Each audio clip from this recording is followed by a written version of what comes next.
The sun rises over the battlefield. The American flag flaps gently in the wind. The world is silent. Bang! The door slams open, and the boy runs out of the house, making plane noises with his mouth. The toy bomber in his hand arcs and soars, dipping and diving, as it makes its imaginary bombing run around the backyard, over the sandbox, swooping low through the thick grass, past the pond, under the swing set, and up and away into the sky, climbing higher and higher in the direction of the treehouse, with its American flag flapping in the morning breeze. What a perfect day. The boy breathes in the air deeply and looks around. His shoulders slump. He's bored already. 2 seconds in the yard and he's already bored. What is there to do out here that he hasn't already done? He's played in the sand, he's swung on the swings, he's climbed up to the treehouse. He hears the car engine kicking into life somewhere out front. His dad's voice carries over to him on the breeze. "I'm running late for work, I'll see you later. If you find my bag anywhere, don't go looking inside of it, just tell me where it is when I get home. Love you, bye." The wheels crunch through the gravel driveway, and the engine sound slowly fades into the distance, leaving the boy alone in the backyard again, with nothing but the wind for company. Great. Now he's got to find something to do for the whole day. He throws the toy bomber to the ground in frustration. A wing snaps off and bounces away into the flower bed. Uh-oh. He'll need to fix that before Dad gets home. Super glue. That'll do the trick. There must be some inside. His dad is always fixing things. But the boy's mission is almost immediately sidetracked. As soon as he steps into the house, he spots his dad's bag right by the back door, where he always forgets to look. The boy looks at it curiously for a moment. He wonders what's in there that his dad told him not to look at. He'll just have a little peek, not a proper look. He won't even open the bag all the way, just a little look inside. If anyone asks, he'll say he was looking for superglue. Wait, what's that? There can't be. A little pot with a red lid and big cartoonish letters on the side. Play-Doh? What's his dad doing with a pot of Play-Doh in his bag? He thought his dad had a really grown-up job. That's what his mom always says. His dad has a very secret grown-up job, very important, very secret. Is that really what he does at work all day, play with Play-Doh?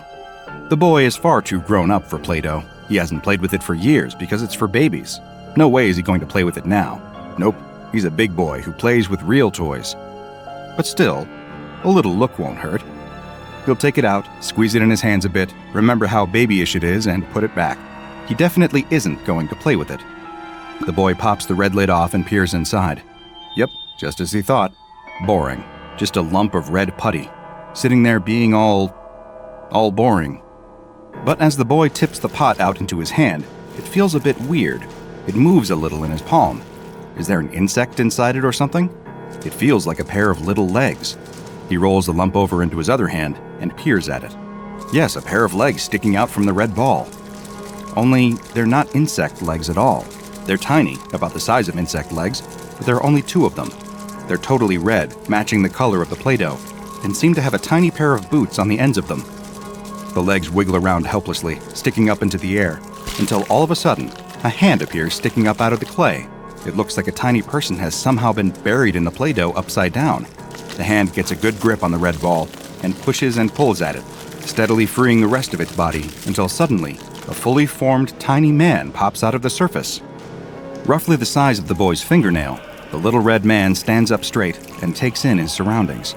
Not only is the tiny person wearing boots, he's also got a backpack and a helmet on his miniature head, all made of Play-Doh. In fact, this tiny person looks just like one of those little green Army Man toys that his dad had when he was little. The little soldier looks up and sees the boy staring down at him, jumping back in fright. The boy laughs. He guesses he must look pretty scary to someone so small. He smiles at the little Army Man. The little Army Man very slowly lowers himself down to his knees, reaching down to the Play-Doh floor he's standing on. His little red hand seems to be feeling around for something in the putty. In fascination, the boy stares closely as the Play-Doh under the soldier's hand morphs into the shape of... what is that? A gun. The soldier lifts the tiny red rifle to his shoulder and points it straight at the boy's eye. He fires, and to the boy's surprise, something comes out. A stream of teeny tiny Play-Doh bullets pepper his eyeball. The boy throws the Play-Doh ball as hard as he can and blinks hard. A tiny scream goes with it. The bullets didn't really hurt that much, but his eye is a little watery now. The tiny soldier has a real working tiny assault rifle. He's starting to understand why his dad is still playing with Play-Doh. Where did that Play-Doh go? He must have thrown it into the backyard. The boy runs outside and looks around. There it is, just next to the sandbox. He creeps up to the ball cautiously, trying to see if the little soldier is still there. Wait, hang on. There he is. No, there he is. Is that another one? He kneels and peers at the small crowd gathering around the ball. He can't quite believe what he's seeing. Dozens of little men are milling around the red ball, with more marching out of it in formation every few seconds. Little red Play-Doh tents are being erected in a perimeter around the ball. A couple of tiny soldiers chop down a twig with tiny red axes and start a campfire. A mini red jeep weaves its way through the grass, and a general hops out, with a cowering officer by his side. The tiny general barks tiny orders. It's difficult to hear what the man is saying, but it sounds like he's speaking English, only really high-pitched. He points to a group of soldiers who immediately rush over to the ball of Play-Doh and pull a ladder out of it. They rest the ladder against the edge of the sandbox, and a couple of them hurry their way to the top. Climbing up onto the wooden board, the pair of them split up, rifles in hand, checking the area is clear. The general is the next up the ladder. He surveys the yard with a battle-worn wariness, eyes coming to rest on the treehouse. He pulls out his binoculars and takes a good hard look at it, studying every inch of the tree before spotting the flagpole rising from the top. Lowering the binoculars with evident satisfaction, the general points a tiny hand at the enormous tree and cries out an order at the top of his little voice. A high pitch rises from the troops on the ground. They pump fists and slap backs. The army has grown already. As the boy looks back down at the platoon gathering in the grass, he sees a dozen more tents have sprung up. A group of soldiers stand in formation around the ball of Play-Doh, keeping watch in every direction. And there, a soldier sits on an acorn crying. Helmet in his hands, he weeps openly. There is a red cross on the tent next to him. That must be the medical tent. The boy crouches down on all fours and peers inside the tent. There, on the tiny red bed, surrounded by tiny red nurses, lies a soldier.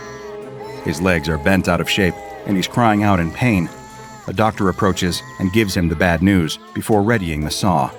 The boy sits back up. He can't watch. A high-pitched cry echoes from the tent, loud enough to dampen the commotion around the rest of the camp. The boy recognizes that scream. It's the same scream he heard when he threw the Play-Doh out of the door. That first brave soldier, defending his brothers in arms from the giant. What had the boy done? The soldier outside the medical tent picks up the phone and informs the tiny soldier's tiny family what had happened. He had lost both his legs, but not his life. He was a hero. The battalion is mobilizing. No time to mourn. Snipers climb the ladder onto the edge of the sandbox and set up nests all along the wooden beam as trucks rumble through the thick grass below. On the other side of the sandbox wall, a desert platoon makes its way through the scorching heat. Soldiers sit atop tanks, shaking the last remaining drops of doughy water from their red bottles and wiping sweat from their brows. All of them heading in the direction of the treehouse. The boy stands up, surrounded by tiny soldiers. He has to be careful where he steps now as they fill the grass around him. A couple of tanks rumble between his feet, flattening the blades of grass as if they were as weak as, well, blades of grass. All of the soldiers, all of the equipment and vehicles, everything is coming from the little ball of red Play-Doh. And little is the right word for it. With every new unit deployed to the front line, the ball shrinks slightly. It's getting smaller and smaller by the minute. They're going to need reinforcements. The boy rushes into the house and returns in just a few seconds, arms laden with Play-Doh. He's got every pot of it from when he was little. He pops them all open, one after the other, and throws them onto the ground in the midst of the camp. The only slight issue is that all the Play-Doh is that gross brown color that it goes when you mix all the colors together. That won't matter, will it? Gunfire breaks out almost immediately below him. The boy jumps back in surprise, stepping on a communications mast by accident. Tiny brown soldiers rush out of the Play-Doh balls all around the camp, diving into cover and opening fire on the red soldiers. It's a massacre. Red soldiers taking a rest from the front line, calling their loved ones, getting ready to go home on leave, lying injured in beds. All of them are gunned down. Most don't even have a chance to grab their rifles. One brave red soldier sprints to the communications mast and tries to radio the rest of the battalion, telling them what's happened, but the mast is destroyed. A stray bullet catches him in the side of his head, and he crumbles to the ground, just a lifeless blob of Play-Doh. The boy watches in horror as a couple of brown soldiers pick up the body and toss it into the nearest ball of brown Play-Doh. A dedicated team of them mix the body in with the rest of the dough until it's that same brown color. From the blob emerges a new brown soldier. The small red streak running across his heart is the only sign that he'd ever been a red at all. The soldier quickly disappears amongst the mass of helmets and boots, trampling any trace of the Red Army. The whole yard erupts in tiny warfare. The red snipers lining the walls of the sandbox are picked off one after the other. The desert platoon are ambushed by landmines and quickly surrounded, hiding in broken-down tanks as plumes of sand are thrown up all around them. Before long, the brown troops have them completely surrounded. One last soldier bursts out from the hatch in his tank, holding grenades in each hand. The bullet catches him in the head before he can even finish his war cry. The grenades explode harmlessly, nowhere near the brown troops. The red convoy, on its way to the tree, stands the best chance of survival. The boy follows them with fascination, watching as the brown army fight their way through the red line from the back, splitting it through the middle as their superior firepower makes short work of the transport and supply trucks. Some red soldiers dive away into the thick grass, climbing up dandelions and weeds in a desperate attempt to escape. Few succeed, as the bodies fall back into the mud like raindrops. A tiny screaming noise fills the yard. The boy turns around just in time to jump out of the way of the brown fighter jets. 5 of them streak through the air, almost at his head height. Missiles fire out of the bottom of each jet, one after the other, blowing apart what little remains of the red convoy. The gunfire dies down within the hour. Skirmishes break out across the yard as brown patrols pick off the stragglers they find from the Red Army hiding in ants' nests, under fallen leaves, and huddling around broken-down vehicles. The boy watches as several high-ranking officers gather in the brown base to oversee the absorption of the last of the red ball of Play-Doh. They mold themselves a big meeting table with a brown map of the yard and plot out their strategy for taking the treehouse for themselves, moving around even tinier little model units across the surface of it with sticks. The plan quickly comes together before the boy's eyes and under his feet. A series of mortars and surface-to-air missiles are deployed along the wall of the sandbox. The Air Force takes over the original brown base, chopping down blades of grass and laying out Play-Doh runways flanked with brown hangars. A ring of military units surround the base of the treehouse, strategizing about how best to ascend the colossal structure and reach the flagpole. In the pond, an aircraft carrier splashes into the water, marking the arrival of the Navy. The ship is soon flanked by a pair of destroyers armed with anti-aircraft missiles. The boy is about to go over and peer into the water to try and spot a nuclear submarine when he comes across a sight for sore eyes. Red soldiers, not much more than a single squadron, hunkered down around the base of the swing set. They've covered themselves in dirt and little clumps of moss to camouflage. They must be the forwardmost scout squadron, just far enough away from that original convoy to escape the slaughter. But what are they doing? The units are all gathered around a pile of leaves. There's something underneath. What is it? It looks like plastic. Of course, it's his toy bomber with the broken wing. Trying not to draw the attention of the brown army, the boy drops to the ground next to the red units, doing his best to hide in the grass. The red soldiers are arguing amongst themselves. The general is there. He's survived, but barely, slumped against a blade of grass. The scouts' high-pitched arguing is a little too quiet for the boy to make out, but it's pretty clear what's going on. They need to get the toy plane working, but it'll be hopeless without the other wing. He lifts his head and looks around the yard. There it is, in the flower bed, but it's surrounded by brown troops. How could the red soldiers possibly fight their way to it and get back unharmed? Oh, wait. The boy just gets up, walks over to the flower bed, and picks up the wing. In about 3 seconds, he completes an insurmountable effort for those little soldiers. Kneeling next to them, he offers the missing wing. The scouts all stand back warily. It's the general who climbs to his feet and walks over to the boy. He looks at the plastic wing, looks up at the giant towering over him, and raises his arm in a salute. The others follow suit quickly and get to work repairing the toy plane. Brown soldiers notice the commotion and start to close in on them. They don't have much time. The boy stamps out a runway for the soldiers in the grass. The plane is almost ready to go, but is missing one vital piece of the propeller. Only there's a bigger problem. They're out of red Play-Doh. A brown soldier breaks through the thick grass and rushes towards the squadron, his assault rifle peppering the side of the plane with doughy bullets. The scouts all dive into the vehicle and kick the engine into gear. Little red gears and pistons whir into life beneath the plastic, but the plane just isn't moving without the propeller. What can they do? The brown soldier stops in his tracks, staring at the plane. The boy peers at him closer. There's a red streak across his heart. Conflict contorts the tiny soldier's face. The door to the plane opens, and out steps the general. The two soldiers face each other on the runway, the red scouts desperately calling the general to get back in. None of them move. The brown soldier raises his rifle and shoots the general in the head. The older man crumples to the ground. Inside the plane, the scouts start to panic. They don't have their guns with them. The brown army is bearing down on them from all sides. What can they do? The brown soldier with the streak across his heart walks slowly over to the general's body, stoops down, and picks him up. He carries the body around to the front of the plane and, without a word, starts using the Play-Doh to build them a propeller. Brown soldiers burst through the grass, swarming the runway. They need to leave, now or never. The brown soldier places the propeller onto the plane and steps aside as the vehicle roars off along the runway. He salutes the ascending plane as one of his brown compatriots puts a bullet in his chest, right through his red heart.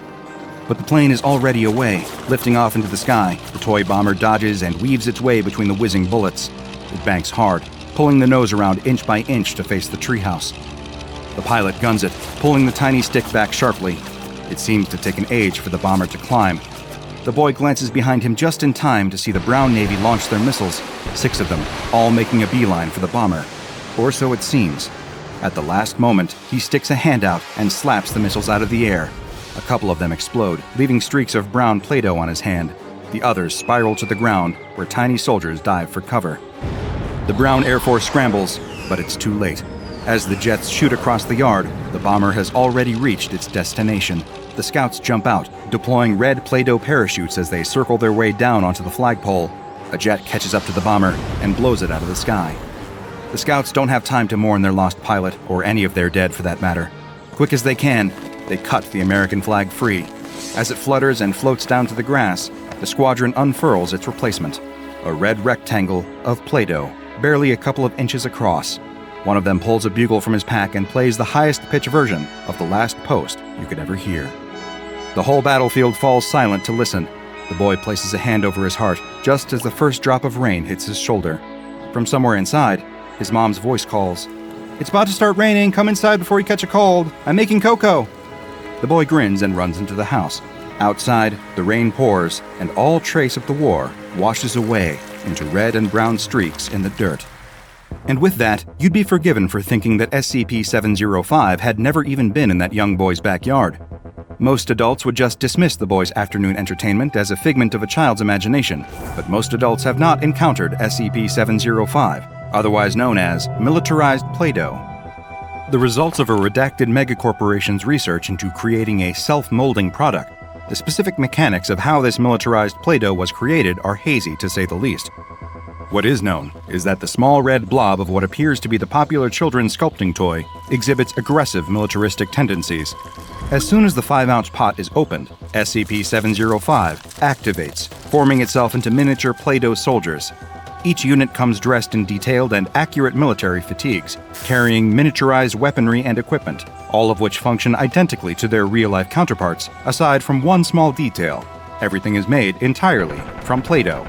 When active, SCP-705 can divide into hundreds of infantrymen, each of which seems to have some level of personal autonomy. As of yet, no hive mind mentality has been observed between the soldiers. They all communicate as their real-life military equivalents would, through barking orders, strategizing, and working together.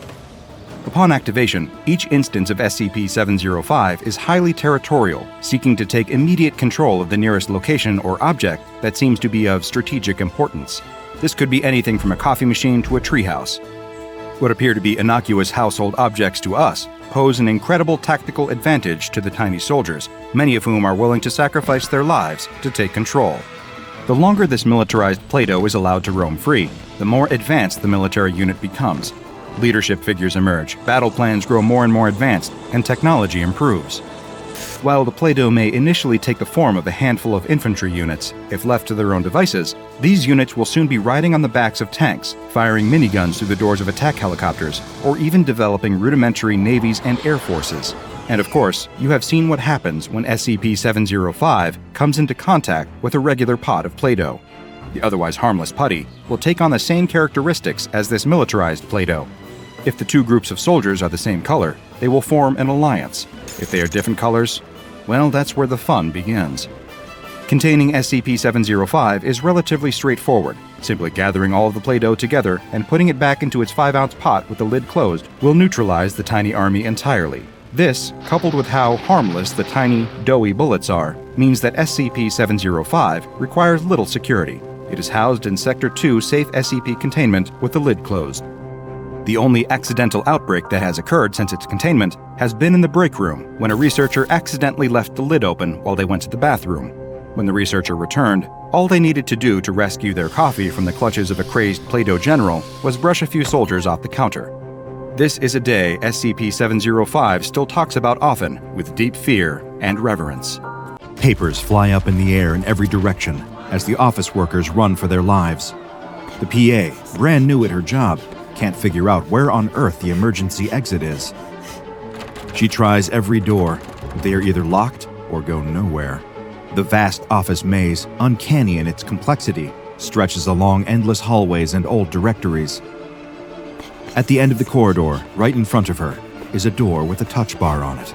That will surely be a fire escape, a way for her to get away from the monster. She throws her whole body weight against the bar and tumbles through the door, landing in a janitor's closet. No way out except back. Lying there, sprawled amongst the mops and cleaning products, the PA rolls over and stares back down the corridor. Somehow, she still holds the Starbucks iced latte in her hand. A forked tongue appears around the corner, followed by a flattened nose, long razor-like teeth, and a pair of blank, reptile eyes. The hulking anaconda winds its way along the carpets, licking the air, tasting the scent of the PA's perfume. She is powerless, lying there crouched in the cramped janitor's closet as the enormous snake slithers towards her. It rears up tall as a human and bares its fangs. The PA closes her eyes and readies herself for the inevitable bite. The knife and fork land on the table with a loud enough clatter to make all the other patrons turn. A large man with a bushy beard spills tomato soup down his chest, while a snooty food reviewer chokes on the seafood she's just been trying to swallow. A woman, shaking with rage, screams into her phone. "Next time you'll get my order right. It's a caramel oat milk latte with 8 ice cubes. No, I don't care that one of them melted. It's not good enough." In her venomous tirade, she threatens the job, life, and even the family of whoever she's talking to. The woman slams her phone down on the table loudly enough to make everyone in the restaurant jump again. This time, one of the waitstaff spills an entire tray of drinks over a table of guests. The commotion is loud enough to make the woman's fury shift in their direction. "Excuse me, I'm trying to conduct business here. Could you please not be so rude?" Stalking into the head office of Louis Vuitton, the woman walks so fast that the brand new assistant following her struggles to catch up. The PA is still signing her contract of employment as they go, doing her best to multitask as she lists off her boss's itinerary. Design meeting from 1 to 1:30, yoga with a personal trainer from 1:30 to 1:45, then into an urgent meeting to get ahead of the latest animal cruelty scandal. The woman struggles to keep track of which issue her colleagues are complaining about this time. It could be the animal testing from the perfume line, the snakeskin rug they've just had to discontinue, or the polar bear scarf they've just announced for the winter collection. She can sense the headache coming on already. The new PA hands her an iced coffee as they get into the elevator. She takes a sip and decides she doesn't even want it, throwing it in the trash as soon as they reach her floor.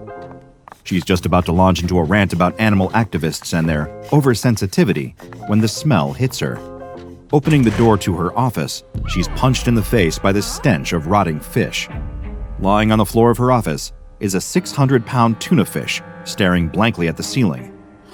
The woman is so shocked that, for once, she stops yelling and just stares in surprise.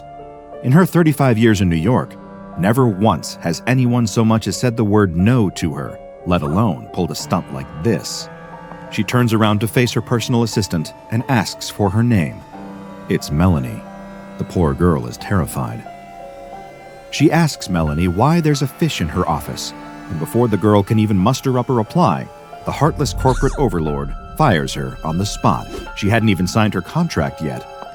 Once Melanie the PA leaves the room, the woman finds herself alone with the giant tuna, her anger simmering. Looking down at the dead animal, she sees a crumpled mess of cream-colored silicone under it, along with a few wet articles of clothing. Using the tip of her cigarette holder, she pulls at the crumpled silicone to try and extract it from under the fish. Strange.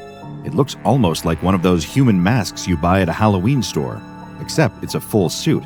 In fact, it looks remarkably similar to her head of innovation and product design. Lying on the floor next to it is something small and innocent looking. It's part of a zipper, broken by the looks of it. The black metal is slightly bent out of shape and worn away at the edges. It looks cheap and used, not the kind of material one would expect to see anywhere within a 5-mile radius of this office. She picks up the zipper and rolls it between her fingers. Her headache is back. She needs a coffee. Pressing the intercom button, she demands that her new PA immediately go out and get one, forgetting that she'd just fired her a few moments earlier. Walking over to the window of her top-floor office, she looks down at the crowds of animal rights protesters' stories and stories below, rolling the zipper between her fingers the whole time. Her thumb is itching slightly. Looking down at the metal tab in frustration, the woman sees that the zipper has somehow embedded itself into her skin. Puzzled, she leans in close for a better look, going a little cross-eyed. She couldn't have been squeezing it that hard, could she?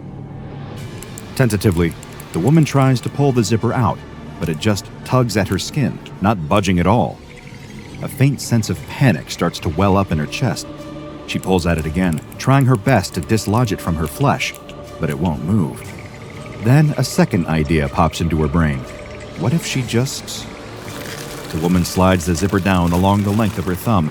It glides smoothly, feeling just like the one you'd use to open your raincoat. Except, as it travels along her thumb, the skin itself seems to separate and flop apart, leaving a dark, empty space inside. The layers of her skin peel back as if they're made of rubber, and a flow of steam hisses out from the gap in her thumb.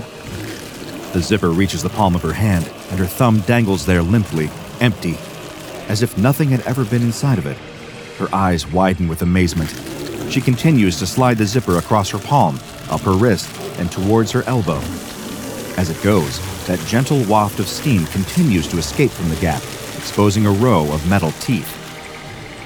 She can't stop. The zipper glides up her bicep and towards her shoulder. In one final move, she slides it directly across her collarbone and falls to the ground, lifeless. The pile of empty skin sits crumpled on the floor of her office.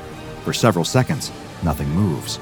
Then, the middle of the skin shifts slightly, almost as if something inside it had moved. The same happens again and again, just as the woman's newest PA arrives with a nice coffee held proudly in her hands. Why is it so dark in here? What's happened to the lights? She must have had an episode. She doesn't remember falling over, but here she is on the ground in total darkness. The only thing she could recall was hallucinating that zipper. The woman shuffles this way and that, trying to get her bearings. She attempts to put an arm out to lift herself up, but can't. She tries her other arm. Again, nothing. No movement at all. Come to think of it, she can't even feel her arm. Maybe a leg? No luck there either. She must have hit her head pretty hard on the ground when she landed. Perhaps she's got a concussion. The woman does her best to sit up straight and finds that it's actually quite easy. Her back arches and curves effortlessly, twisting at whatever angle she wants. All of that yoga must have been paying off. All of a sudden, she's dimly aware of a light in front of her. What's the old cliche they always say in movies? Don't go towards it? Screw that. The light in front of her is the only thing she can see right now. Without thinking about it, the woman stretches her neck forward and finds that it moves easily and surprisingly far. She must be concussed. It feels like she's almost gliding in any direction she wants. She simply moves her head, and she finds her whole body drifting in that direction effortlessly. That spot of light she was looking at? It's not some mystical end-of-the-tunnel situation. It's a gap in whatever material has been covering her. The woman pokes her head out and takes in a breath of fresh air, doing her best to shrug off the rest of the bundle of whatever it was that she'd been buried inside. Was it silicone? She turns her head to look back at it and jumps at the sight. She'd been inside of one of those silicone costumes, the same as the other one under the tuna that had been in her office, except this one. She had seen that face millions of times on magazine covers, plastered across billboards in her selfie camera, and in the mirror at home. She's looking at the crumpled husk of herself. A scream fills her head, and she darts her gaze around suddenly to see a PA standing in the doorway, with a nice latte trembling in her hand.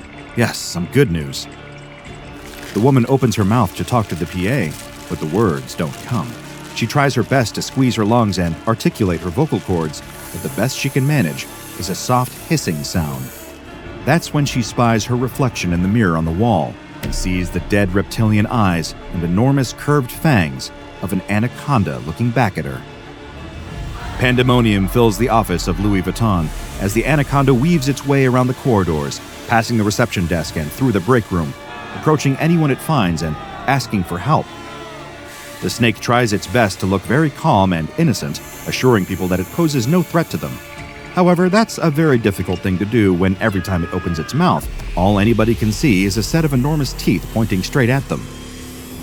Within a couple of minutes, everybody seems to have evacuated, leaving the snake on her own, winding her way through the corridors, trying her best not to panic. That's when she spies her PA lying helpless in the janitor's closet. Relief washes over her as she sees that the girl has nowhere to run. This should be easy to talk to her then. The snake rushes over and stands tall, looking down at the girl. She opens her mouth, leans in close, and takes the iced latte from the girl's hand. Placing the cup gently on the carpet, the snake slurps a bit of the coffee through the straw. It's absolutely vile, clashing horribly with the hypersensitive taste receptors on her tongue. She tries to spit it out, but discovers that snakes have very different mouth anatomy than hers, and that motion isn't so easy. Besides, she realizes if she's going to have any hope of convincing this girl of who she really is, taking a drink from that Starbucks cup is probably her best chance to do it. Coiling herself up to look as small as possible, the snake sips away at the coffee and looks at the PA in what she hopes is a reassuring way.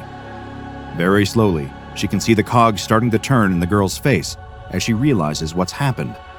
Reaching into her handbag, the PA, in shaking hands, pulls out a notebook and a pen and offers them to the snake.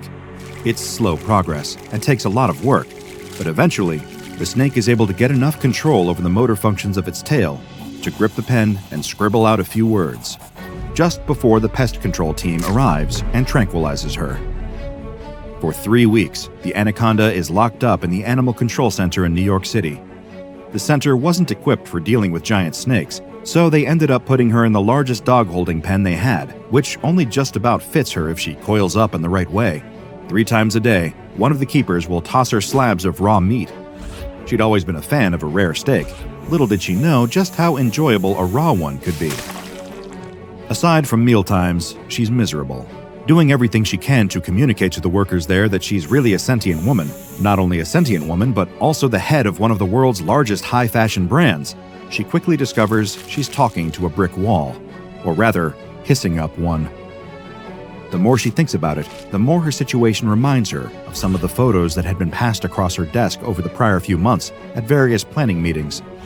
Photos from undercover journalists who had visited her company's factory in the Far East and discovered cages upon cages of live animals locked up, either to be killed for their skin or to be hosed down with chemicals to see if they develop a rash.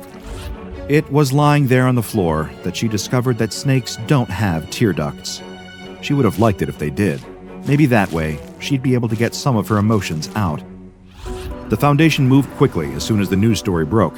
Agents were in and out of the office within hours.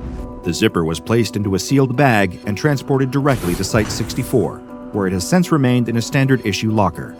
A series of testing sessions were established to ascertain exactly how SCP-3660 functioned. As soon as the zipper is pressed against the skin of a human being, it embeds itself. Test subjects report no feelings of pain and discomfort, just confusion. That's how the zipper has been able to press itself in so deep. Only a handful of subjects have reported feeling a slight itching sensation and the desire to pull at the tab to relieve that feeling. It sits just below the layer of the skin, in the same way that it would on a jacket or hoodie. If left untouched within 10 minutes, SCP-3660 will activate on its own accord, sliding steadily along the subject's skin and unzipping them. As this happens, the subject is instantaneously, and again without pain, transfigured into an animal. This process occurs internally beneath the layer of skin as it unzips. According to the basic laws of physics, a transformation this drastic and quick would require enormous amounts of energy, and so researchers expected to find heat and pressure levels high enough to instantly boil the blood of the subject. However, the only abnormal thermal readings came from a slight hiss of steam escaping the gap in the skin as it unzips. The new opening of the skin is now lined with a row of metal teeth on either side, as the skin itself appears to be transformed into a slightly different texture and material. Researchers note that the empty skin of the test subject looks and feels somewhat uncanny.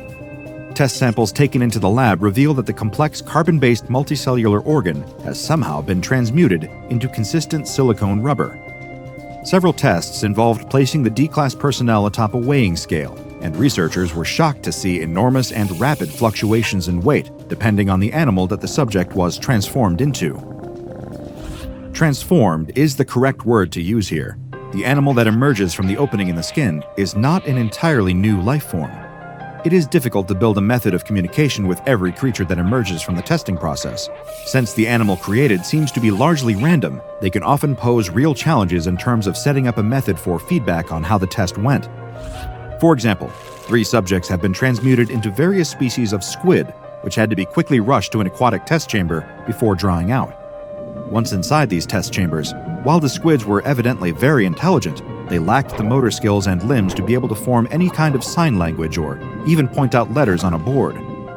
Great apes, however, have proven much easier to work with, as they can quickly adopt sign language and even attempt rudimentary vowel sounds with their throats. What is clear from this testing is that the animal that emerges retains the memories of the person it has replaced. It has the same attachment to loved ones, the same fears, and the same idiosyncrasies. Or at least it does when these things do not come into conflict with the animal's biological nature. One test subject, for example, had always had a strong affection for hamsters. However, when that test subject emerged from the pile of silicone skin as a sparrowhawk, it had a markedly different relationship with them, something that it expressed guilt over for the duration of testing. Try as it might, however, the hawk could not fight its urge to feed on the hamsters whenever it was offered the opportunity. Similar tendencies can be noticed in animals' mating behaviors. A survey of the test subjects revealed that 94.7% of male species reported resisting the urges of feeding and breeding to be the aspect most difficult to control in their new form. From all of the testing conducted thus far, only amniotes, cephalopods, and chondrichthyans have been observed emerging from the test subjects' empty skin sacs. Testing is ongoing to determine if there is a set pattern to the animals emerging, although thus far, no pattern has been observed. One particularly memorable test saw a blue whale emerge from the body of one of the D-Class personnel, causing significant damage to the testing facilities as the room had not been constructed with that large of a creature in mind. Since then, testing has been temporarily suspended, as the Foundation discovered that one of the senior researchers was underreporting the level of testing being conducted and quickly turning Site-64 into the SCP petting zoo for highly gifted animals. Fortunately, the head of Louis Vuitton and her PA managed to get in contact with the SCP Foundation. Or rather, the SCP Foundation got in contact with her after she was seen creating a huge social media conspiracy about the fact that her former boss had been transformed into a snake. The anaconda was soon located and transferred to Site-64. Several interview sessions with the snake found an animal humbled by her time in a cage. After a couple of hours of negotiating with the senior researchers, she was able to agree on a deal where she would be used as part of a promotional campaign for charities against the mistreatment of animals. She would attend filming days and perform on camera to show the abuse that animals went through in testing facilities. The general public believes that the footage is computer-generated, and a VFX house has been credited in the adverts. Meanwhile, the Amazon rainforest has one new occupant, a colossal snake that is kind to humans and has a strange addiction to iced coffee. The switchblade's knife glints in the dark, and the bully holding it runs through the arcade, screaming in terror. The kid watches, shocked by the insanity unfolding, as 20 tiny, vicious gorillas chase the knife-wielding bully as tears streak his face. This situation defies all explanation, unless you know about SCP-3092. Let's go back to the beginning. The kid almost trips over his laces as his chucks hammer against the sidewalk. The headphones for his Walkman bounce against his neck as the wind rushes past. Heaving in as much air as he can, the kid runs through town, looking desperately this way and that for any grown-ups he recognizes. No one. Just strangers with thick mustaches and perms chatting outside Blockbuster and Walden Books, totally oblivious to the fact that he's running for his life. The kid cocks an ear, and sure enough, he hears that all-too-familiar rolling, clattering sound coming after him. The skateboards are catching up. A few insults catch on the wind and float across to him.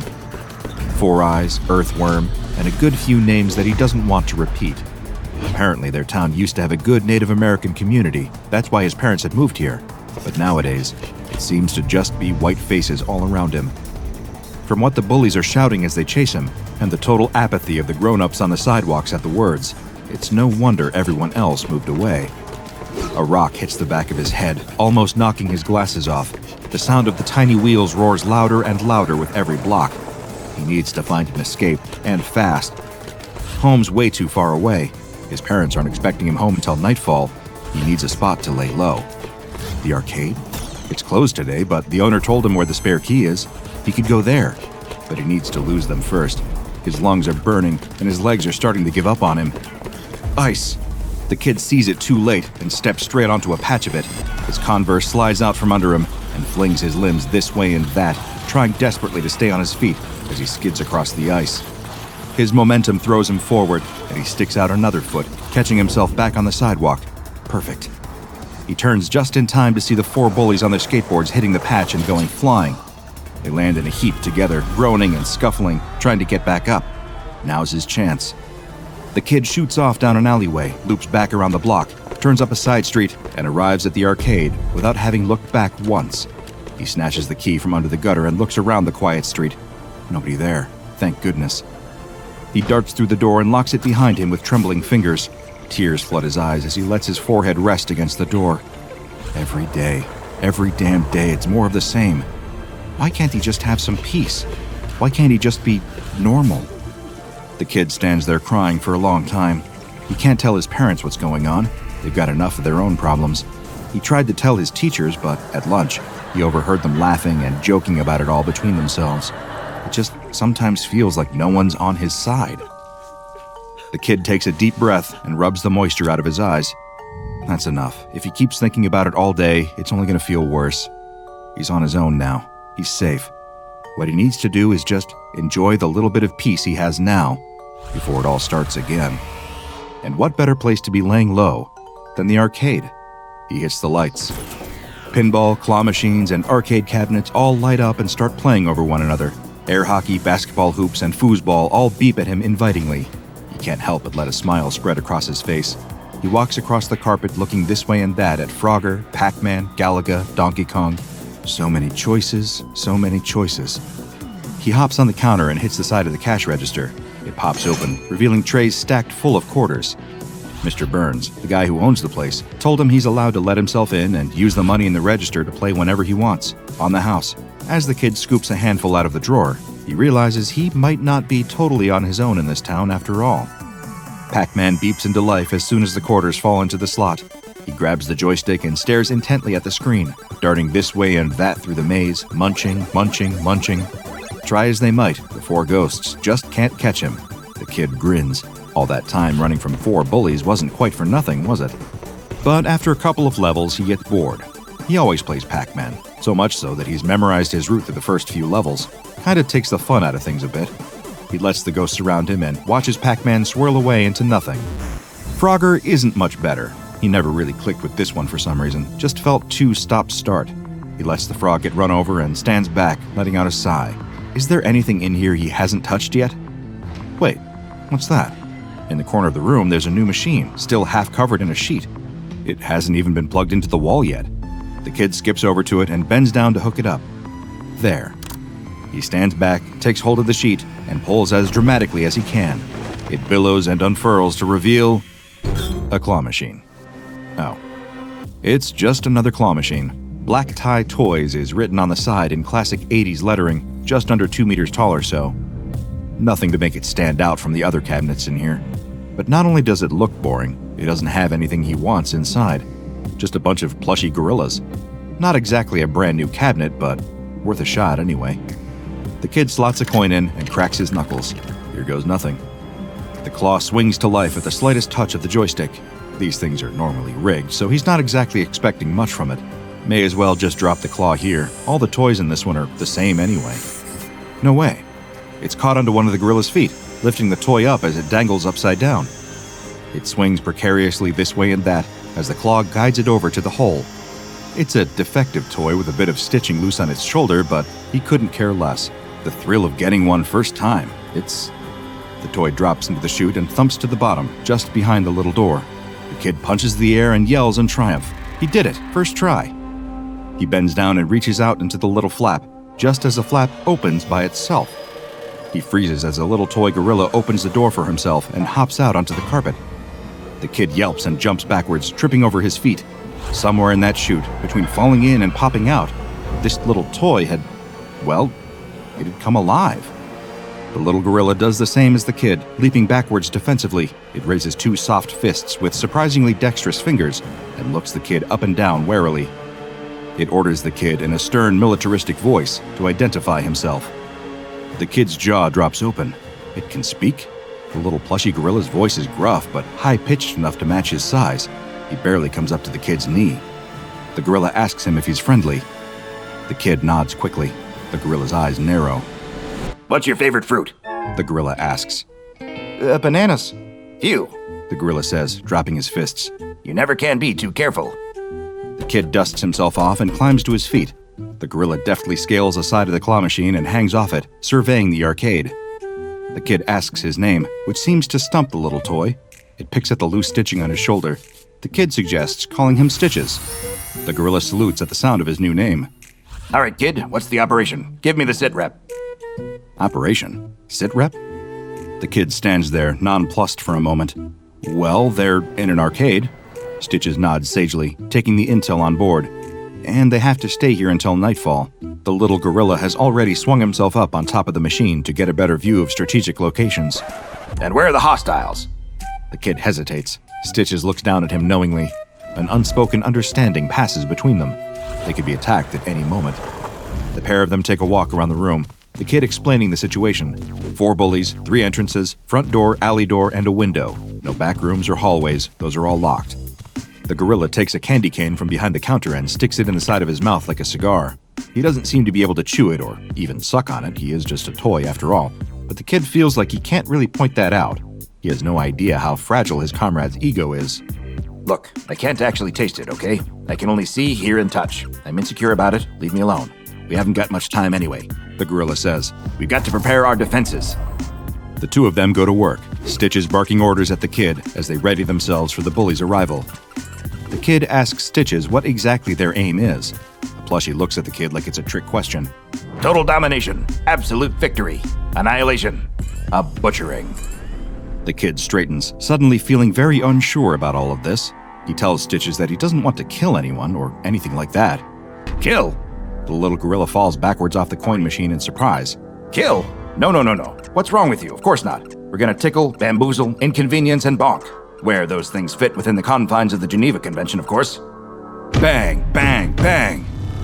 The hammering fists on the door are so loud that it shakes on its hinges. They've barely had 10 minutes to get ready. That's not fair. The kid can see the shadows of feet blocking the streetlight. His knees go weak almost straight away at the sound of their cat calling through the cracks. They've found him. He could make a break for the alley door. If he's quiet enough, he could... But it's too late. As he looks at the fire escape, he can see another pair of legs blocking his exit. No point jumping out of the window. They'd see him straight away and have him blocked off from both sides. He looks down at his squishy little companion. They have no choice. It's time for guerrilla warfare. The front door crashes open, splinters of wood flying everywhere, and 3 of the bullies storm in. Front and center is their ringleader, dressed in all-black skater clothes with a constant sneer on his face. He must easily be a good foot taller than the kid, but even he looks small standing in between the twins.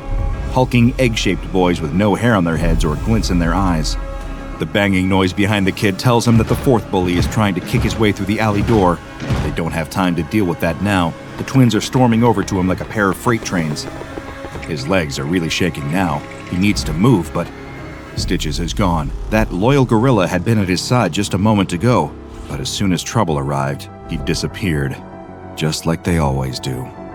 The twins are nearly upon him now. The kid doesn't have a choice. He takes a deep breath and closes his eyes, ready for a beating. Yeah! The primal scream fills the arcade. Out of the rafters, a tiny toy gorilla swings down on a loose cable, heading straight for the twins' faces. Their round faces barely have time to go from angry to confused before the cuddly toy is on top of them, pummeling them with its soft fists.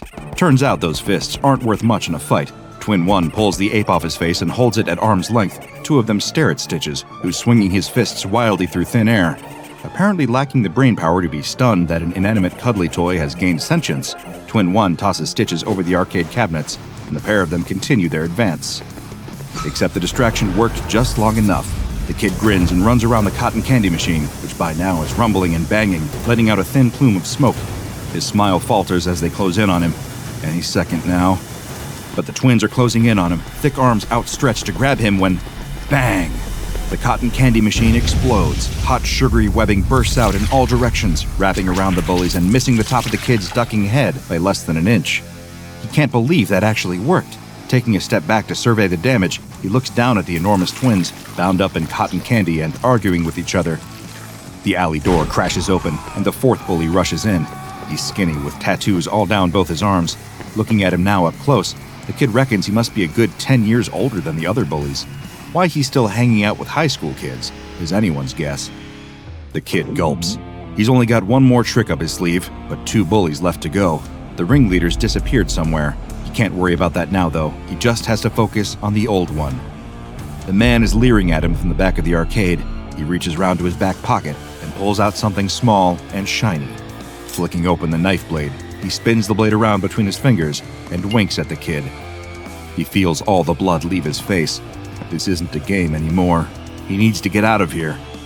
The kid makes a break for it, running towards the open front doors, but in a flash, the old bully is in front of him, playing with the knife and smiling that same sinister smile.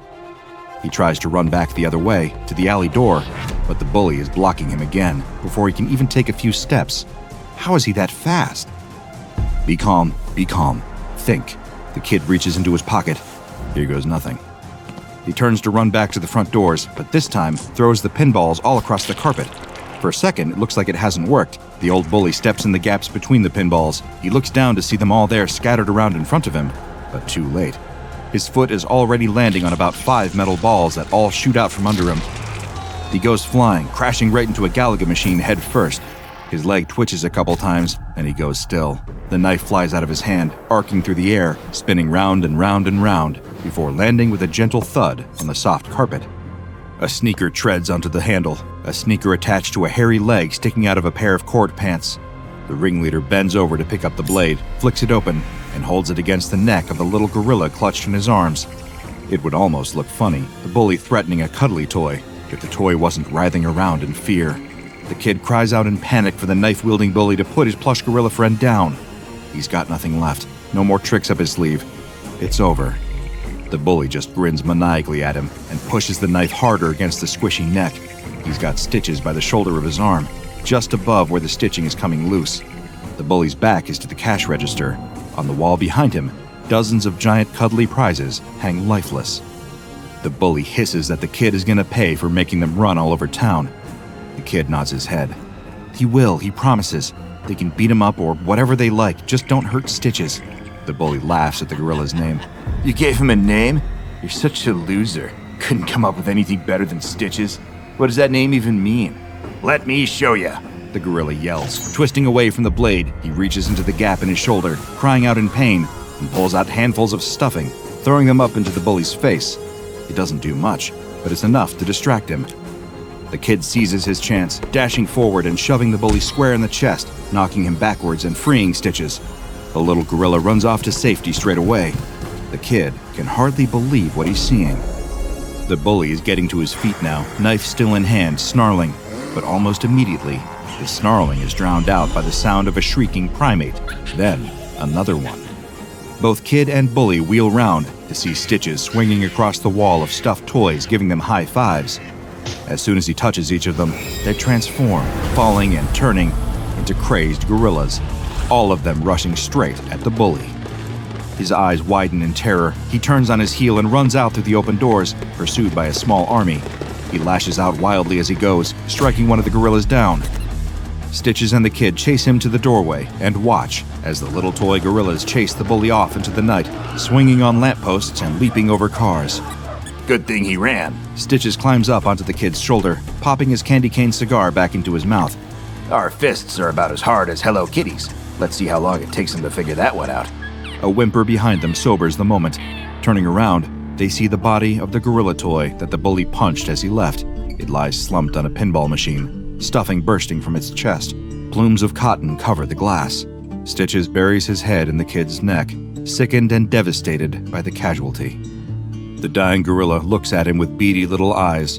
It raises a dramatic hand towards him, breathing in shaky gasps. Mr. Stitches, I don't feel so good. Like a community theater actor doing Shakespeare, the little toy dies a dramatic death. Throwing his head back, He takes one desperate, gasping breath and falls still. The kid stands there in shock, except the little gorilla does seem to be breathing, very lightly, as if pretending he's dead. The kid sidles up to the cabinet and pokes him. "Hello?" He pokes the gorilla again. It opens one eye and looks at him, annoyed. I'm out of the game. Leave me alone. Stitches hits the kid on the side of the head. Hey, let him be out of the game in peace. Show some respect. Sorry. The kid clasps his hands together in humility and stands by the pretend dying gorilla. Stitches salutes, until they get bored and go off to play a game of Galaga. Ouch! The boy on the bus turns around. Did someone pull out one of his hairs? He looks around, but the girl in the seat behind him is staring out the window. She's so quiet and always keeps to herself, he doesn't think it possibly could have been her. The boy turns back around, wondering if he just imagined it, unable to see the small smile forming on the girl's face. The bus stops, and the girl practically sprints off and up the sidewalk to her house. She runs past her mother without saying hello and goes straight into her bedroom, closing and locking the door behind her. She sits at her desk, opens a drawer, and pulls out a small bag. She reaches into the bag and takes out a folded piece of paper. Congratulations on your purchase of a genuine Knotty Stalker. Do you love someone but they won't give you the time of day? Do you wish you could hear what they say about you behind their back? Well, wonder no more. Using this fantabulous product, you can keep track of your loved one's every move, their every word. The girl imagines herself watching a tiny version of the boy on the bus right here on her desk, seeing everything that he does, listening to his secret thoughts and desires. If only she knew him better, then she'd have the confidence to talk to him and could get him to like her as much as she liked him. She reaches into the bag and pulls out the Knotty Stalker. It doesn't look like much, just a little doll made from a woven and twisted length of red string. She looks back to the instructions. All you have to do is get a single hair from the head of the object of your desires, slip it under a loose string in our Knotty Stalker, and see what you've been missing. The girl reaches into her pocket and takes out a single strand of hair. She holds the hair up to the light, looking at it. If this works, it will mean all of her dreams coming true. Just like the instructions said to do, she takes the hair and slides it under a string on the doll's body. She sets the doll down on her desk and waits, and waits, and nothing happens. She picks up the instructions again, turning them over, but there's nothing else except another wonderful product brought to you by blah blah blah. Where were the rest of the instructions on how to get it to work? Why wasn't the doll coming to life? What a piece of junk. Wait. Huh? What was that? The girl leans in close. Is the doll breathing? She's startled as the doll turns its head over its shoulder, seemingly looking right at her, or rather, right through her. "Coming, Mom," the doll shouts before standing up. It starts to walk in place, looking like it is opening invisible doors, and then sitting down on a chair that she can't see. It looks like it's pretending to eat dinner. The girl's eyes widen. The doll is alive. It's really alive.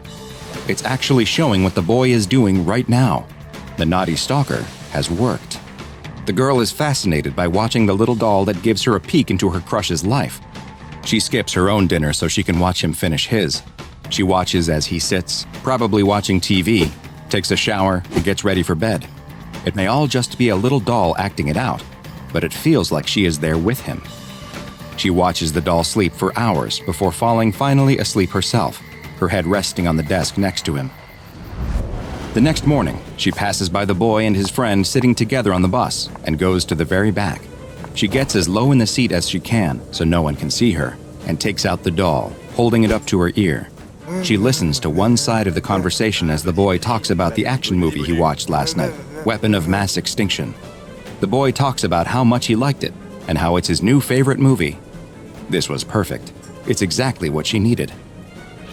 The next day in school, as the boy is putting things into his locker, the girl approaches. She pretends to trip and drops her books in front of him, the books scattering on the floor in front of him. The boy helps her pick them up and notices the DVD she dropped, Weapons of Mass Extinction. She explains that she brought her favorite movie to school to loan it to a friend. What a coincidence that they both happen to love the same film.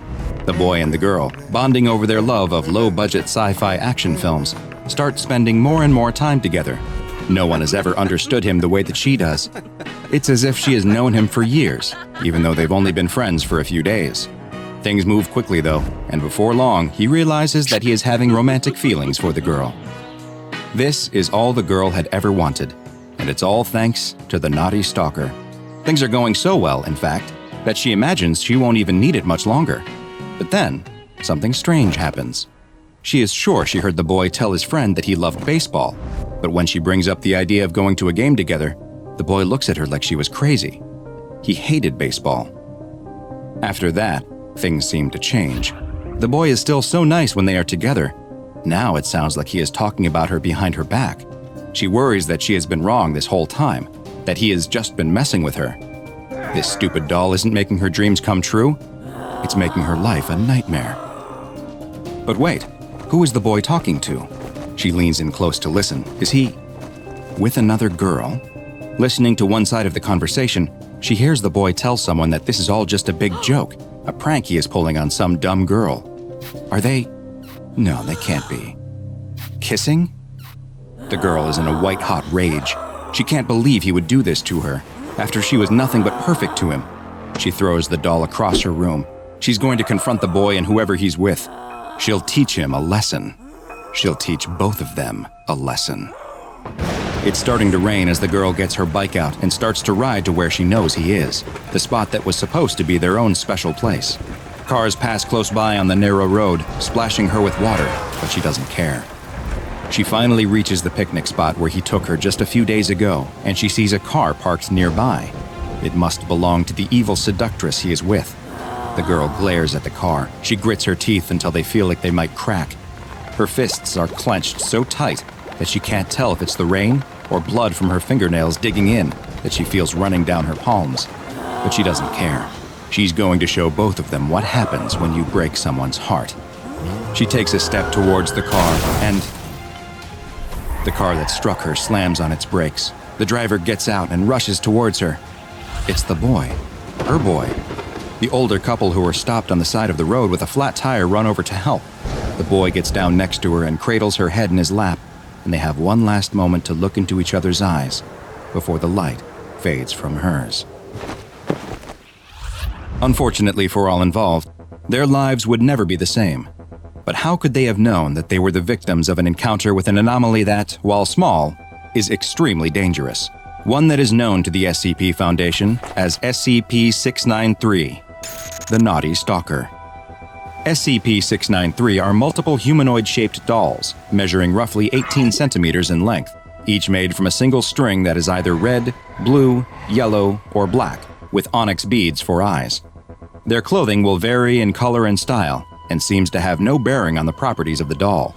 The string doll will behave exactly as one would expect, showing no anomalous properties at all, until the owner takes the steps that are spelled out in the instructions that always accompany SCP-693.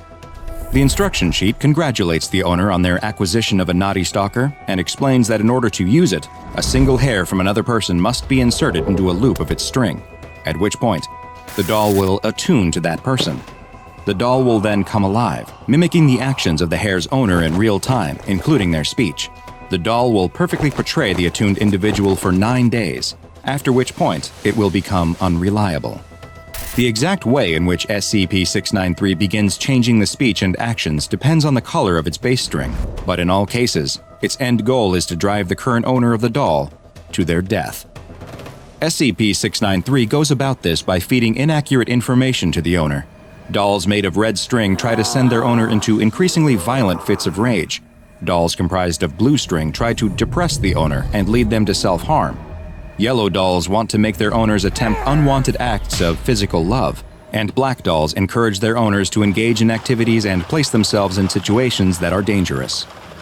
Interestingly, SCP-693 will attune not just to the living, but to the deceased as well.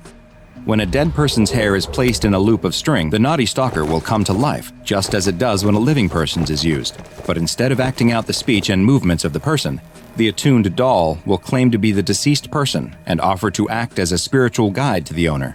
But just like with a living person, at the 9-day mark, SCP-693 will become unreliable and will attempt to lead the owner down a path that results in their death. Once an SCP-693 instance is successful in causing its owner's death, a new doll instance will appear and be found on the owner's body. Several of these dolls have been recovered from Knotty Stalker victims, and currently, the Foundation has 7 red instances, 10 blue instances, 5 yellow instances, and 1 black instance in its possession. All instances of SCP-693 contained by the Foundation were originally classified as safe and kept in Containment Locker 12C-K, but following the events of Incident 693E, that classification was revisited. During this incident, a researcher returned a Knotty Stalker doll to its containment locker, but in a lapse of judgment that went against Foundation protocols, they forgot to remove the hair that had been placed in the doll. When the locker was next opened, the dolls were observed to have all been moved. They were found in a circle around the accidentally still attuned doll, which had been crucified upside down on the wall of the locker. It is unknown where the dolls acquired nails. After this incident, a camera was placed inside of the locker, and the results were surprising, to say the least. It turns out that SCP-693 instances come to life when they are not observed, even when they aren't attuned. While they have not yet been observed engaging in violent acts against each other, the camera has captured the Knotty Stalkers appearing to reenact the final 30 minutes of their last owner's life over and over. Following this new information, all instances of Knotty Stalker dolls were moved to their own separate 25 by 25 by 25 centimeter steel containers within the containment locker, and their classification was upgraded to Euclid. SCP-693 is one of the rare anomalies where the Foundation actually has quite a good idea as to where it originates, and it was very easy to discover as well. Provided that they aren't a deception, the instructions that appear with each instance of SCP-693 are quite explicit about where they come from. After congratulating the owner on their acquisition and explaining how the doll works, the instructions close by extolling the Knotty Stalker as yet another wonderful product brought to you by The Factory. For those unaware, The Factory is a place with a long connection to the Foundation, though the details on that will have to wait for another file exploration. All you need to know now is that The Factory produces a huge amount of anomalies, and it appears that SCP-693 is one of them. There are theories that the dolls may have been produced as an espionage tool, but as for why their primary purpose seems to be driving their owner to their death, well, that we simply don't know. A wasp stings a cockroach in the brain, rendering it a mindless zombie that she can lead to her home and fill with eggs that will hatch and devour the insect from the inside. A snail accidentally eats the eggs of a flatworm, and the eggs hatch, filling the snail's eye stalks with sacs of wriggling larvae. They mimic the movements of caterpillars, attracting hapless birds and enticing them to swoop down, attack, eat, and continue the life cycle of the worms.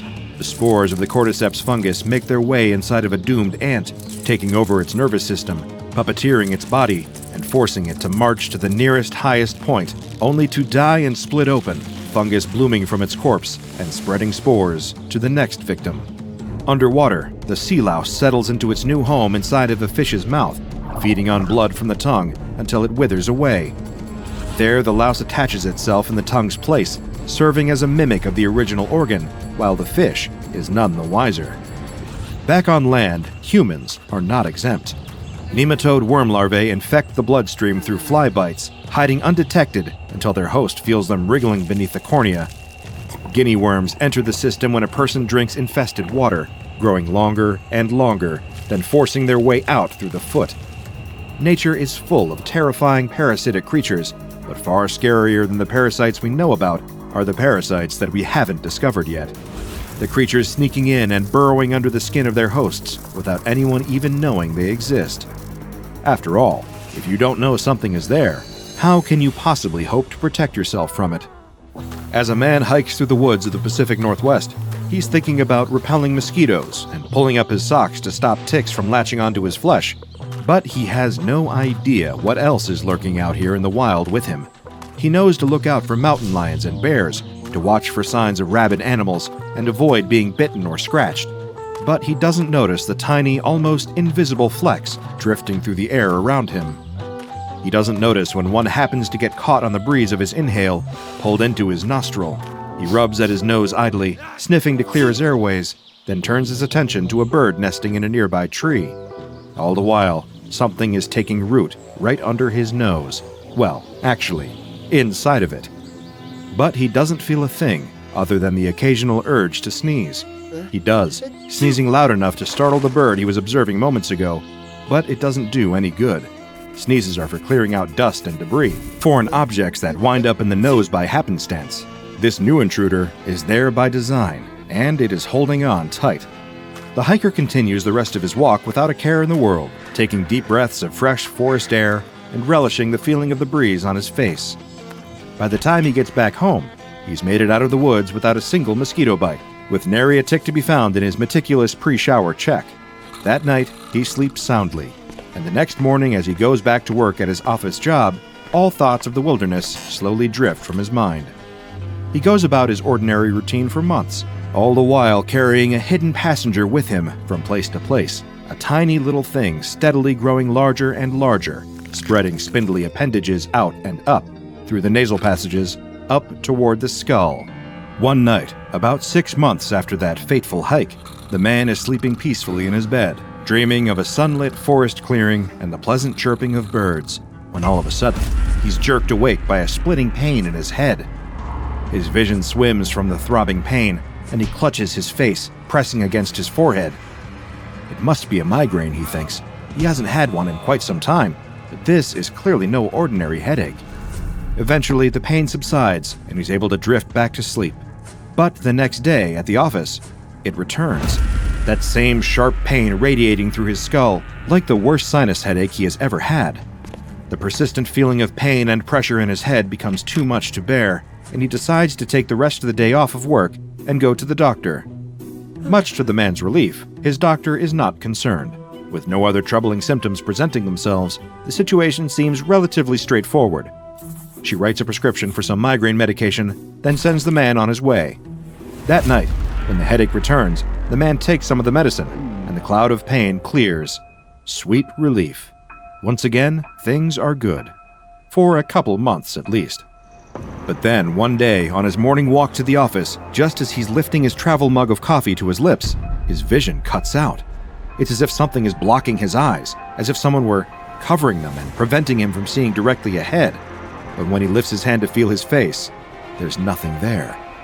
Panicking at the sudden loss of sight, he drops his cup, spilling coffee all over the sidewalk. He doesn't even notice the spill, too busy grasping at his face and feeling his eyes with his fingers. He fumbles in his pocket for his phone, hoping he can remember where the numbers on the screen are well enough to call 911. But his hands are shaking so hard that he drops the phone, hearing it clatter on the pavement. He exclaims in frustration and fear and turns around following the sound of the phone. And as he turns, his vision suddenly clears, the blinders lifted, and he's able to see just as well as he did before. Experimentally, he turns back to face his original direction, and again he loses his sight, something blocking his view. He turns around, and he can see again. He tries this a few more times, spinning back and forth, watching his vision flicker in and out. He only stops when a passing jogger shouts at him, asking what the hell he's doing. The interruption startles him, bringing him back to Earth. What is happening? Surely this can't be normal. What is it about facing one direction that causes him to lose his sight, while another direction returns him to normal? A sinking feeling in his stomach tells him that whatever was causing his headaches before, it was not something he should ignore any longer. He grabs his phone off the ground, calls out of work, and schedules an urgent appointment with his doctor. At first, he considers running home and getting his car or his bicycle, but his unreliable vision would make taking either mode of transportation a potentially deadly mistake. So instead, he walks. The walk to the doctor's office is the most difficult walk of the man's life. Every time he turns a corner, he wonders if his vision will flicker out again, if the mysterious obstacle will block his sight and force him to reroute himself or start from scratch.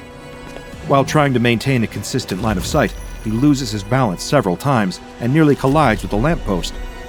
Eventually, he reaches the doctor's office. One look at the man's terrified face is enough for the doctor to insist on some immediate x-rays of his head. The man sits on the examination table, nervously bouncing his knee, waiting for the doctor to return with the results. What could it be? Some undiagnosed degenerative illness? A tumor? Irreparable damage caused by looking at a solar eclipse as a child? The man can hear the doctor speaking to a nurse in hushed, frightened tones just outside of the exam room door. He can't quite tell what she is saying, but he makes out one word that makes his blood run cold. Infestation. When the door opens and the doctor enters holding the man's chart, Her expression is neutral and professional, but her face is pale, her forehead dotted with sweat. She can't hide the fact that whatever she saw on that X-ray, it horrified her. "What is it?" he asks, though he isn't sure he wants to hear the answer. The doctor is silent for a moment, turning over the right words to say in her mind. After a seemingly endless pause, she pulls an X-ray from the stack of papers on her clipboard and pins it up for them both to see. There the man can see his skull, a white outline against the dark background, his skeleton on display. But inside of the skull, there's a mass that definitely shouldn't be there. It starts in his nose, a rounded shape, but it stretches out in long limbs that travel up into his brain. After a long pause, the doctor speaks. "I've never seen anything quite like this before. At first, I thought it might be some sort of growth, but as I reviewed the scans, I realized that it showed signs of movement. Whatever is in there, I'm afraid that it's alive." The man's stomach turns, and he worries for a moment that he might be sick all over the clean white floor. Instead, he just asks the doctor what can be done to help him. She explains that she plans to give him a local anesthetic, then attempt to get a closer look at the situation. Once she has eyes on the parasite, she will see if she can surgically remove it without causing any additional damage to his brain tissue. All the man can think about is that thing inside of his skull and how badly he wants it gone by any means necessary. He immediately agrees, and after a few quick injections, he's lying on his back, staring up at the ceiling as the doctor performs a nasal endoscopy. She slides the tube up his nostril a little bit at a time, monitoring the image on a nearby screen.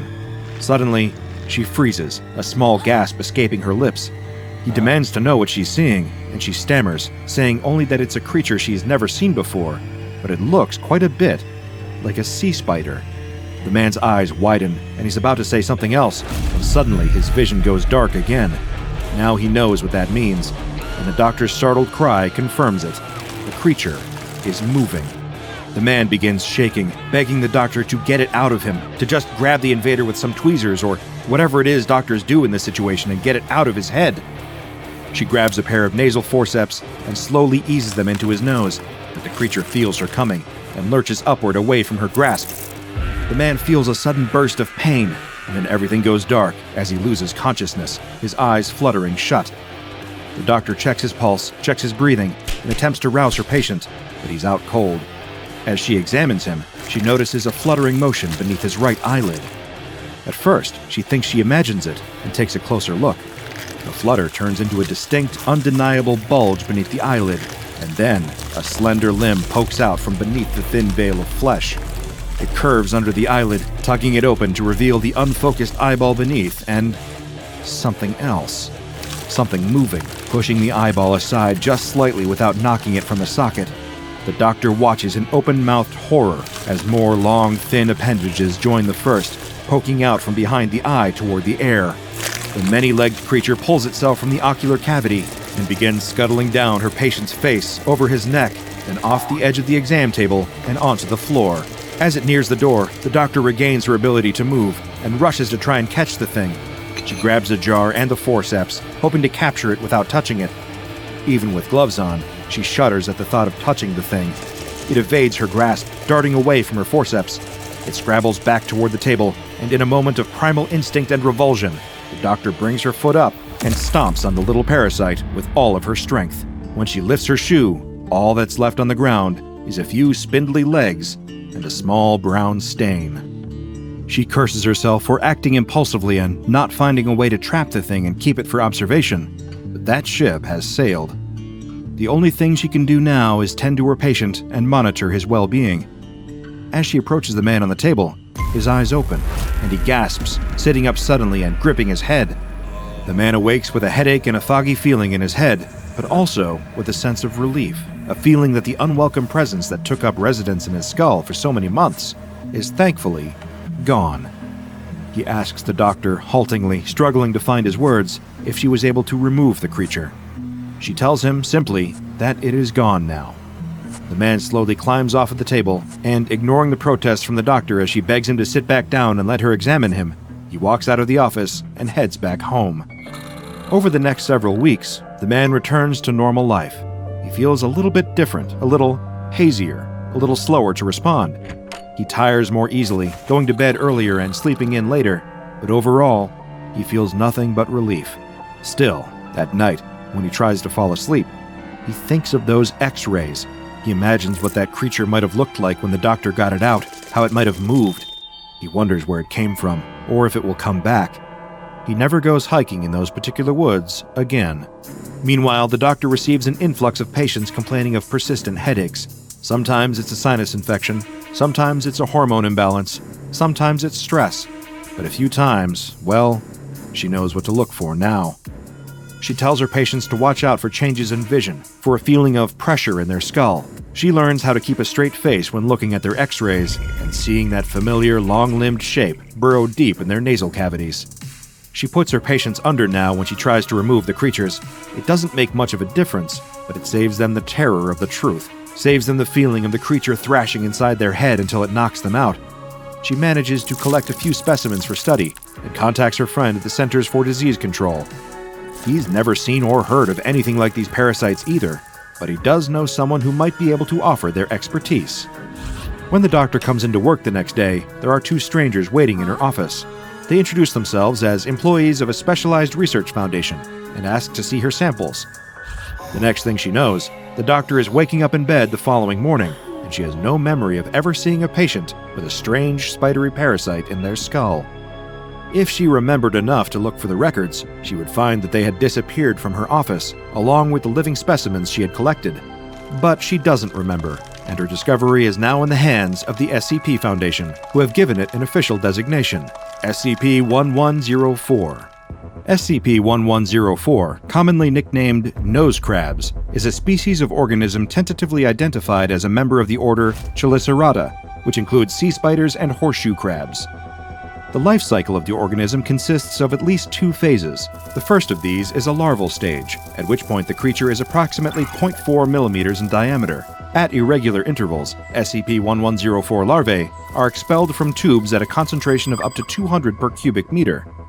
These larvae drift through the air for as long as 14 hours at a time, and have been spotted traveling for several kilometers under the right weather conditions.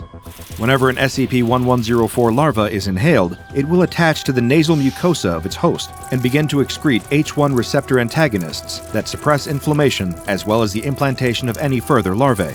Over the next 6 to 8 months, SCP-1104 will grow larger, extending appendages through the ethmoidal canals of the host. Aside from occasional persistent headaches, the host will likely not notice the presence of SCP-1104 during this period.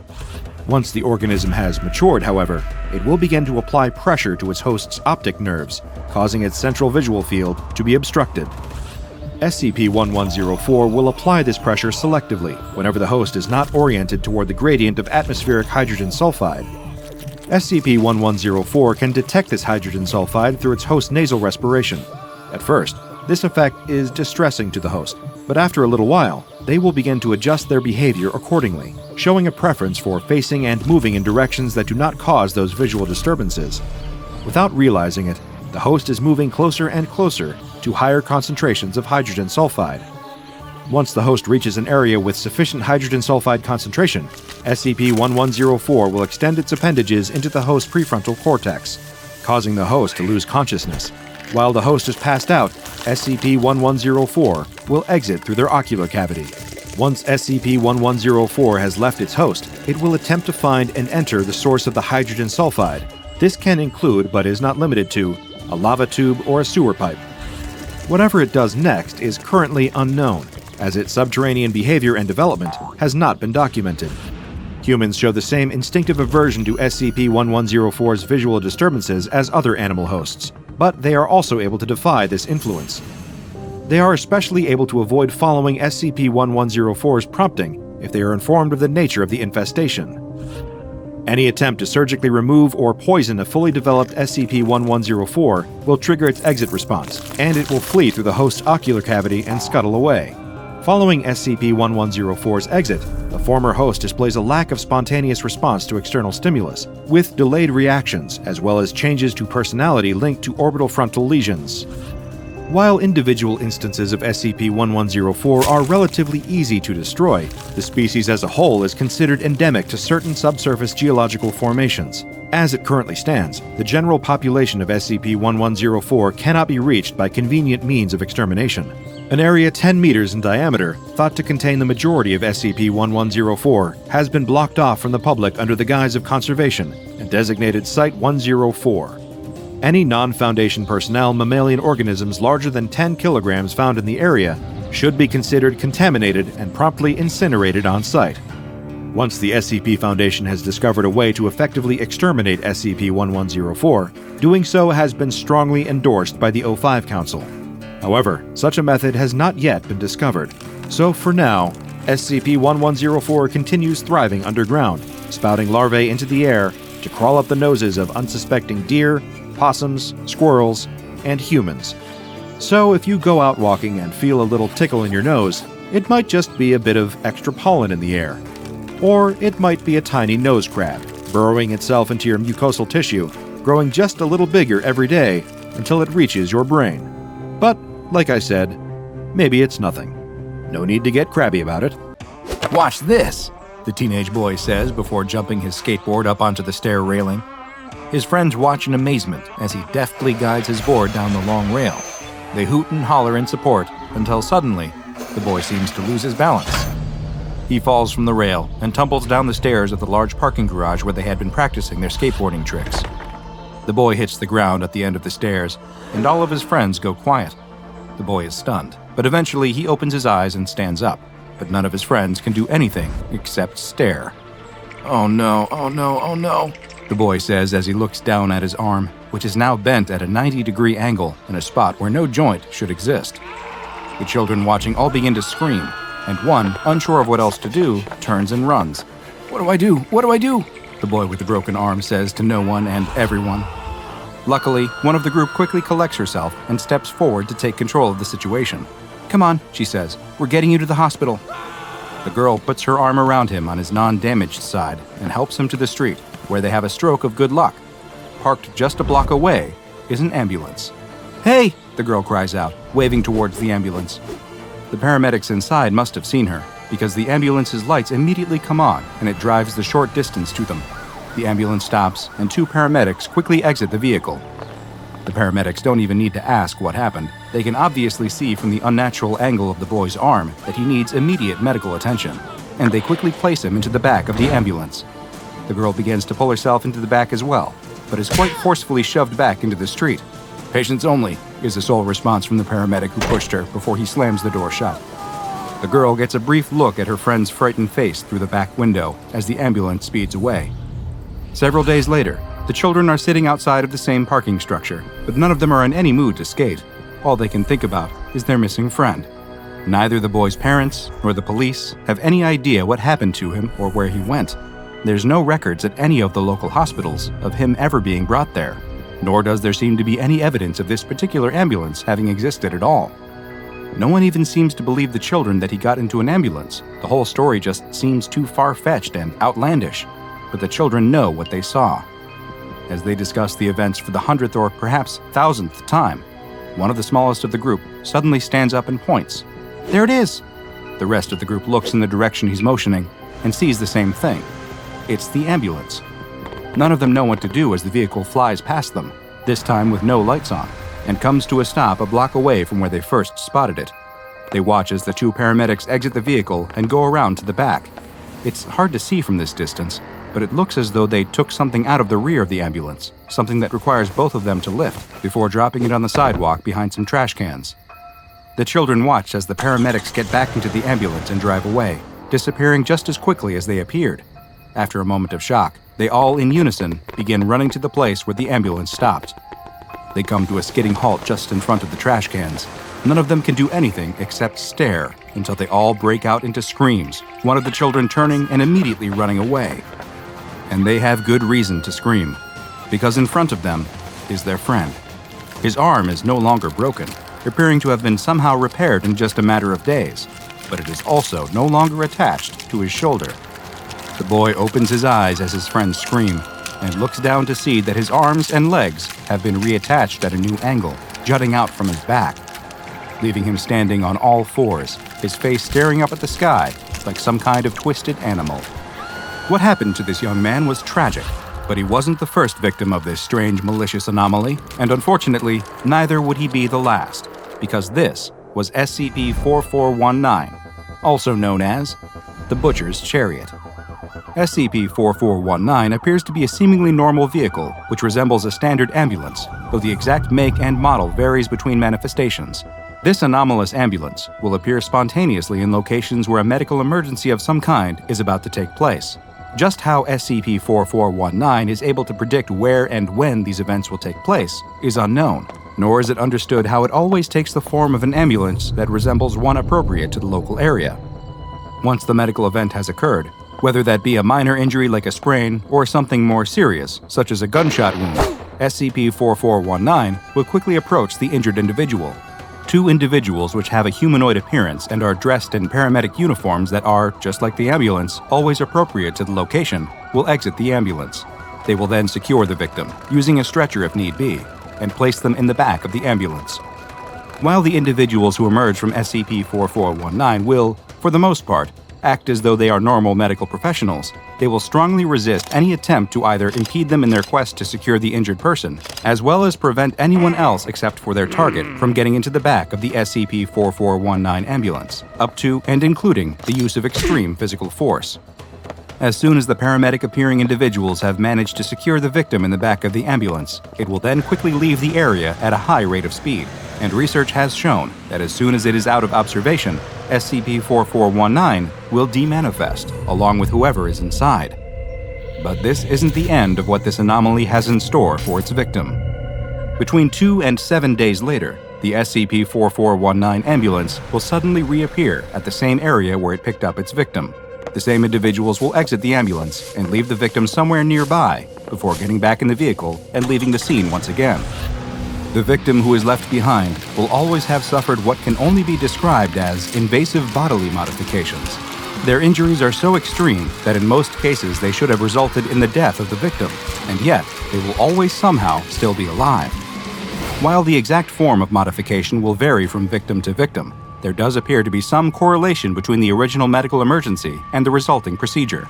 And the SCP Foundation has documented a number of encounters with SCP-4419 stretching all the way back to the early 1980s. Some notable examples include one from 1983, in which a pedestrian who was crossing the street was struck by an automobile, resulting in them breaking their leg. SCP-4419 was on site and quickly helped the man into the back of the ambulance. When he was returned several days later, all of his limbs had been reattached in such a way that they were protruding from the front of his torso. In another event which occurred in 1994, a man suffered a broken jaw in a fight outside of a bar. To no surprise, SCP-4419 was on hand and took the man away for treatment. When he was next seen, his jaw had been permanently forced open, and a glass window had been installed in the back of his throat, which permitted direct viewing of his heart, which had also been moved to the back of the throat. Unfortunately, there was no way to reverse this procedure, and the man had to be euthanized. In 2003, a husband and wife were in a car accident where they each sustained multiple broken bones.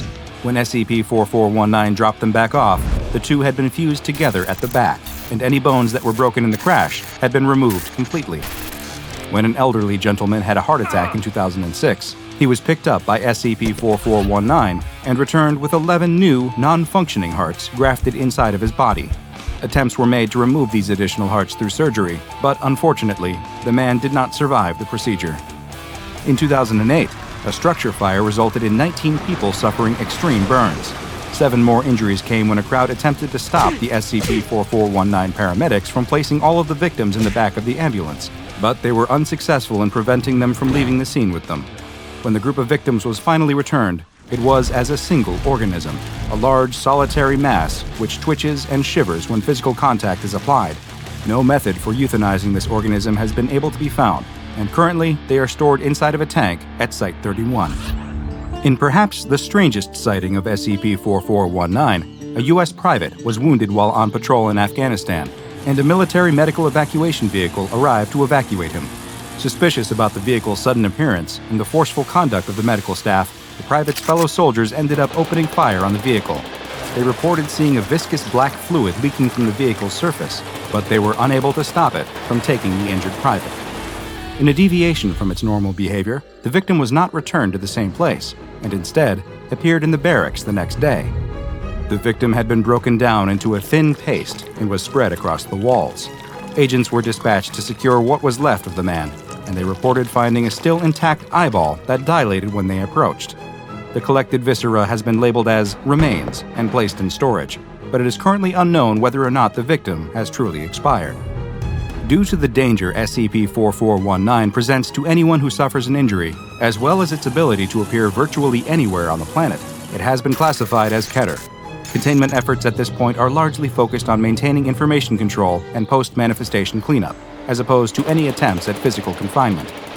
Anyone who witnesses an SCP-4419 manifestation is to be administered amnestics, and victims are to be treated in order to restore them to their original physical state as much as possible, or euthanized when no viable medical treatments are available, with a cover story constructed in order to explain their death.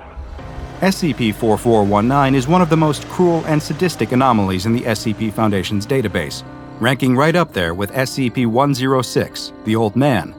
Hopefully one day we will find a means to contain this brutal so-called medical vehicle, but until then, be careful if you suffer an injury and an ambulance is suddenly on hand. You might come back changed in ways you never thought possible.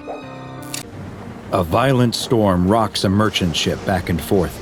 Huge waves roll over the deck and threaten to capsize the vessel. A merchant sailor grips the railing, trying with all his might not to be thrown overboard. With a loud twang, a cable snaps loose. A hand suddenly grabs his shoulder. He turns around with affright to see that it's one of his shipmates. He points towards the bow of the ship and yells over the roar of the storm that they need to try and repair it. The two men make their way to the front of the ship, and the sailor starts working to fix the broken cable. He looks up to see that his mate is no longer working. He's staring straight past him, and there's fear in his eyes. The sailor turns around to see a massive tentacle sticking out of the sea. The huge appendage is mind-boggling in its size. He can only stand there, marveling at it, until it begins violently smashing against the deck. The sailor dives out of the way just before the tentacle crashes down right where he was standing, where his crewmate was still locked in fear. The ship is in chaos as more tentacles appear and slam the deck over and over. One cracks the deck right next to him, sending him flying. He comes to moments later in a wreckage pile. Nothing else has changed, though. Whatever this monster is, it's not stopping its assault on the ship. The sailor stands up and picks up a sharpened piece of wood from the pile he was lying in. He runs over to the nearest tentacle and thrusts the sharpened stick into its flesh. There's a mighty roar from the sea, and the tentacles stop their onslaught. They go limp before sliding into the sea. The sailor looks around at the carnage that's been wrought. Dead bodies and debris litter the deck. He moves to check on his crewmates, when right in front of him, bursting from the sea, is the head of the biggest squid he has ever seen. A massive beast that must be 1,000 meters long.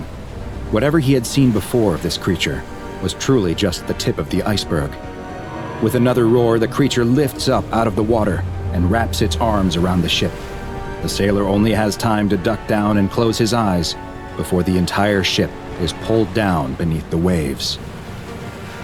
With a gasp, the sailor breaks the surface, screaming and gulping for air.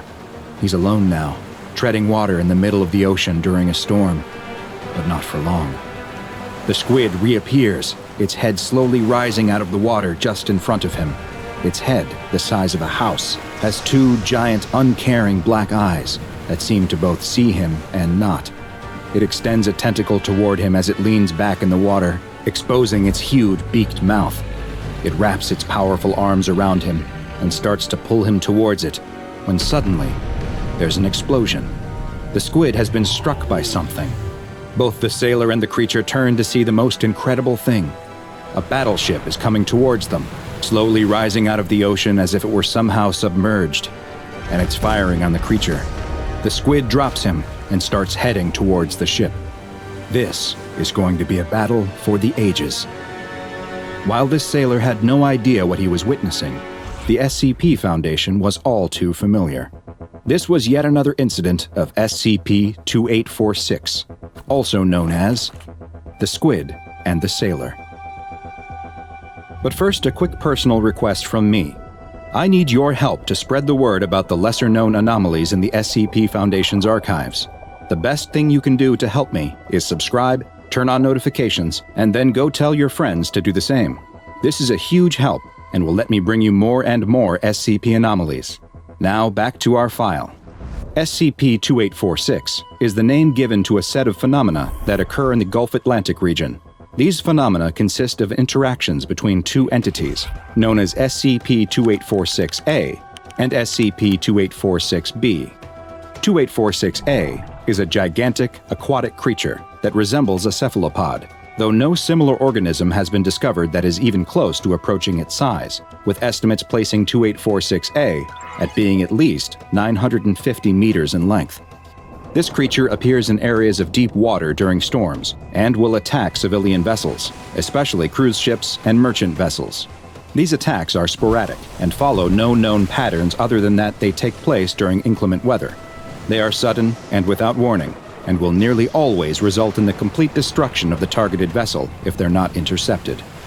Attempting to stop these attacks is SCP-2846-B, a large seafaring vessel that in its current form resembles a Pennsylvania-class super dreadnought battleship, though it appears hazy in photos and videos, as if translucent, and eyewitness observers have described the ship as looking vaporous. Just like SCP-2846-A, this ship will appear from deep water, surfacing near the site of a 2846-A event.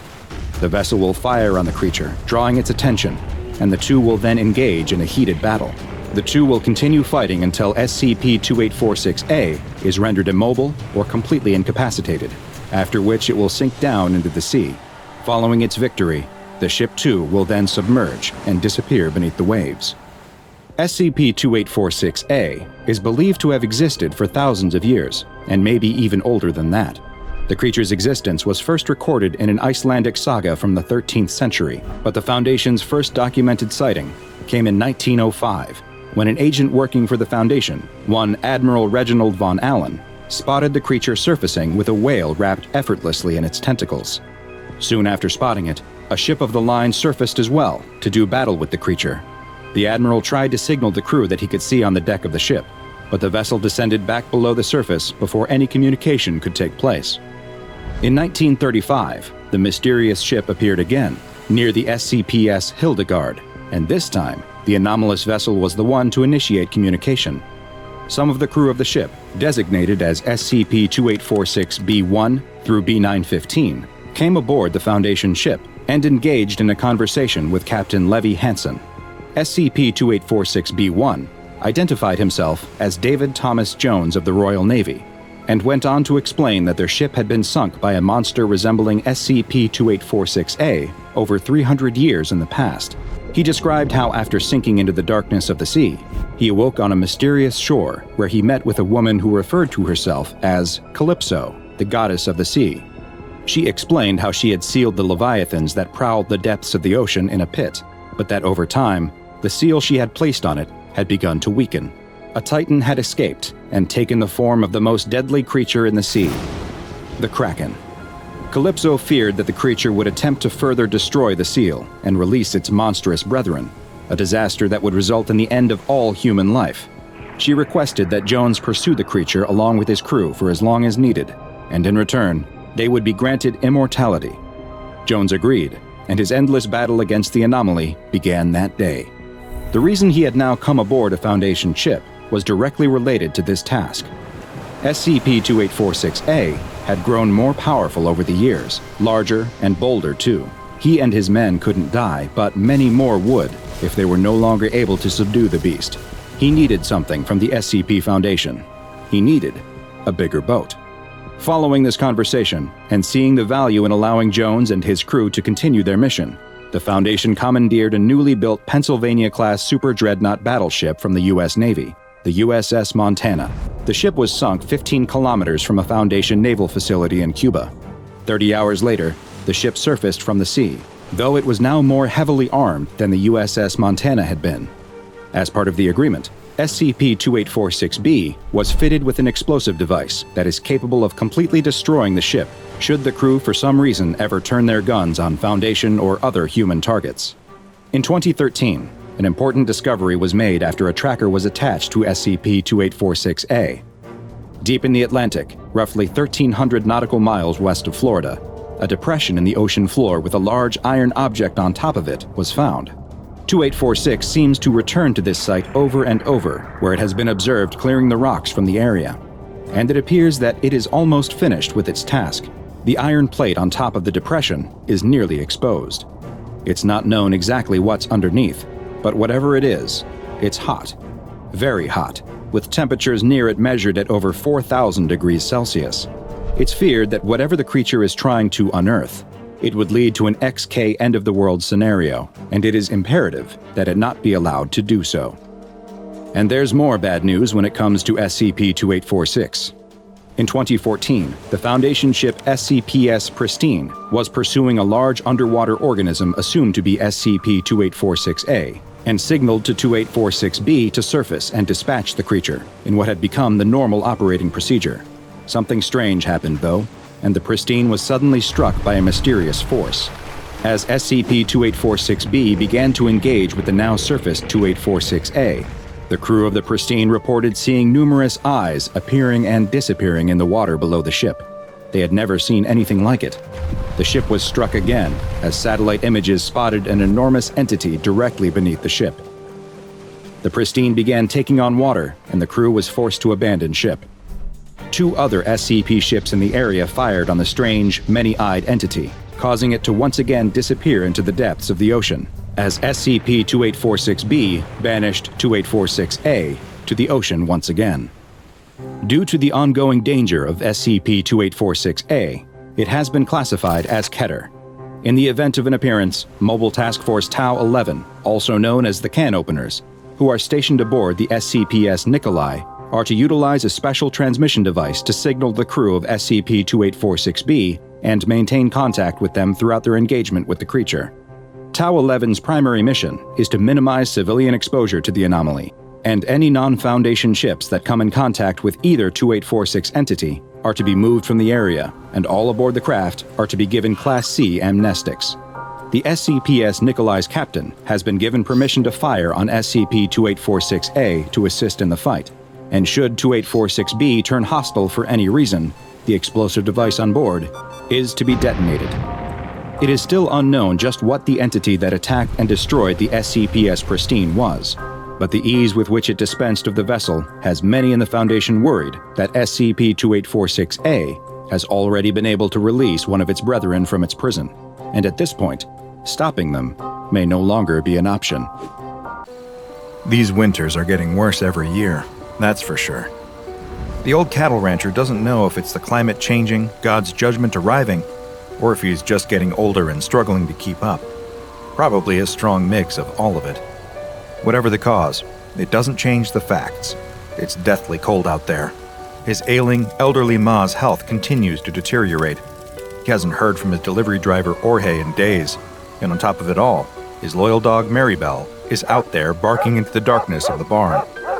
The rancher heads out to fetch her. He doesn't know what he'd do if she froze. He whistles, but she doesn't look back at him. She just carries on barking up that road into the snowy night. The rancher wades through the snow and peers in the direction she's looking. There's nothing there, girl. Get inside. But Maribel keeps barking. She's insisting. He looks again. Is that? The rancher takes off running up the road. All thoughts of cold immediately gone from his mind, he races towards the figure as fast as he can. His frozen fingers fumble at the zipper on his parka. Icy wind stabs the insides of his lungs. Maribel shoots off ahead of him. There, he pulls the zipper down and wrestles the thick coat off of his shoulders just as he reaches the tiny figure. He drops to his knees and throws the coat over the shoulders of the little girl standing alone in the snow. Quick as he can, he wraps it tightly around her, pulling the hood up and over her head. He takes her tiny shoulders in his hands and gives her a shake. You okay? Hello? Can you hear me? The girl sways for a moment, then collapses. He catches her, and in one deft motion, scoops her into his arms and takes off back down the road in the direction of his farm. Where the hell had she come from? There are no buildings around here for miles. No one uses that road except Jorge. And in this weather, she couldn't have walked all the way over those mountains. She'd have frozen solid. He bites the finger of a glove and pulls it off. With his bare hand, he clasps one of hers. By the feel of her skin, she pretty much is frozen solid already. He needs to get her warmed up, now. He kicks open the front door and bundles inside with a flurry of snowflakes and an anxious dog at his heels. The fire's not quite dead yet, so he rushes over to the hearth and lays the little girl down next to it. He can barely see her at all wrapped up in his enormous coat. She doesn't seem to be moving. Ma, I'm home. I found someone. The rancher grabs 2 dry logs from the side and throws them onto the fire. He piles kindling high on top of them and blows steadily into the embers at the bottom. They glow and swell in size. No taking yet. He blows again for longer, and again. He feels his head starting to swim. A crackle, a lick of flame. It's taken. Panting, he turns back to the bundled-up coat on the floor with the child inside. Still no movement. A sickening knot tightens his stomach. What if she's... No, don't let yourself think that. Not yet. He reaches down and gently undoes the zipper on the parka. His trembling fingers push back the hood. She's pale, deathly pale. Her dark brown hair is wet and clings to her scalp. The tips are frozen. At a guess, she must only be 9 years old. Eyes closed, lips a sickening blue. But that's not the color that scares him the most. On her neck, there's red. Delicately as he can, the rancher takes the coat off her shoulders and hangs it up by the fire. She's dressed only in a plaid shirt, way too big for her. It looks like an adult's shirt, similar to an old one he used to have years ago. But on her neck, her hands, her feet, is that same deep red, layers of blood frozen to her skin. He sits back, his mind blank. He's seen that much blood before. Sure he has. When you work with cattle, it's an unfortunate part of the job. He's seen cows bleed out during childbirth. The girl in front of him, she's the same color as those orphaned calves that lie crying on the floor. A groaning sound fills the room. The rancher looks across at the armchair where his ma sits. She doesn't look at him, doesn't look at the girl on the floor. She just stares into the fire, same way she always does. Ma groans again, trying to express something she doesn't understand, being in a world without living in it. Ma, it's okay. Sorry if I startled you. We have a guest with us. But she just keeps on groaning and staring into the fire. The rancher buries his head in his hands and lets out a deep breath. Only the sound of his breath is joined by another, a tiny breath rattling and rasping through a damaged child's throat, trying its best to keep its host alive. The rancher opens his eyes and stares at the child. She isn't conscious, not by a long shot, but she's breathing, a little at a time. The icicles in her hair have turned into rounded droplets of water that glow by the heat of the fire. He snaps back to his senses. He's not doing her much if she's just lying there soaking wet. He runs off upstairs and grabs some towels and a fresh flannel shirt to wear. After several minutes of drying her off, he's confident enough that he's got most of the water off. There's still a lot of blood caked to her skin, but as far as he can tell, there's no wound anywhere that it could have come from. Brow furrowed, he leaves her under a bundle of blankets and fills up the kettle with water. Hanging it carefully over the fire, he walks over to the cabinet and fishes out a tin of cocoa from the top shelf. Hasn't been used in years, but should still be fine. He would make it with milk, but she's probably dehydrated. Lifting the kettle's lid with the poker, the rancher pours the brown powder inside and waits for it to boil. The little girl's eyes are open now. She's staring into the flames. Her lips are looking a little more pink, her skin a little more blotchy. You're safe here. Just stay by the fire and warm up a bit. You like cocoa? The little girl drags her eyes away from the flames. Her expression is mostly blank. She looks too tired to be confused. I don't know. I think you will. Ma always gave me cocoa. Okay. And with that, the farmhouse falls silent. The little girl stares into the fire. The rancher watches her, finally feeling the wave of exhaustion crashing over him. His ma has fallen asleep in her armchair. Only Maribel stays awake through the whole night, staying close to the little girl by the fire, occasionally licking her toes to try and warm them up. By the morning, the snow stopped, but the huge drifts remain. As the rancher walks across to the barn, he finds it hard to believe that just a few hours ago, the winds were whipping at his face as hard as they were. The world this morning is totally still. What the rancher finds even harder to believe is that there's a little girl in his house right now, fast asleep by the fire. He checked her forehead when he woke up this morning, and she miraculously hadn't caught a fever. She couldn't have been out in that weather for too long, but it only made the question more mysterious. Where did she come from? Maribel didn't get up this morning. From all of the excitement last night, she must have been too tired for today. Walking through the crisp morning air, he can't really blame her. He shoulders the barn door open. A column of steam curls out of the opening. All of that warmth, humidity, and cattle smell is strangely comforting this morning. But as the rancher goes around checking on all the cows inside, he very quickly discovers a problem. They're thin. Way too thin. Some of them look to be on the verge of starvation. He'd missed it last night as he drove them down in the dark, but in the warm glow of the barn's lights, it's unmistakable. These cows haven't been eating properly. He pours out several sacks of grain for them into the troughs, and they all gather around hungrily, filling both their stomachs as fast as they can. The rancher leans on the railing for a moment, confused. Even in this cold, there was still plenty of green grass for them up on the ridge. That's why he'd taken them up there. They should have had no trouble eating until the snow came in last night. He doesn't like this one bit. Last time Jorge had driven down and collected some of the meat, he'd had a few questions about the quantity being smaller than usual. Were the cows sick at all? Not that the rancher could tell. But now, looking at them, it's clear as day. Something's up. You hungry? The little girl nods. They sit across the table from one another, eating homemade bread and soup. Ma stays over by the fire. Maribel slowly wanders over to the kitchenette and flops down on the floor, exhausted. Where are you from? The girl shrugs her shoulders. You know how you got out here? Remember anything from last night? The little girl just eats her soup and shakes her head. She doesn't look particularly scared or worried, just a little confused. Where are your parents? Do you have parents? Again, the little girl shrugs. The rancher sits back and folds his arms. He's tried to call into town, but his phone line's gone out in the blizzard. Not much to be done until the snow clears. He's got a good relationship with the police around here. If he explains the situation, then it'll all be okay. What do you know? Can you remember anything from last night? It was dark. The girl slurps her soup. I was hungry. So hungry. Then I saw the light and I went towards that. My car? No. Well, yes, later on it was your car, but before it wasn't. What was the light then? Where were you? I don't know. It was just the light. Now he's even more confused, but try as he might, the rancher can't figure any of it out, and try as she might, the little girl can't remember anything more precise than that. The pair of them hop into the car and drive back out up the road that afternoon.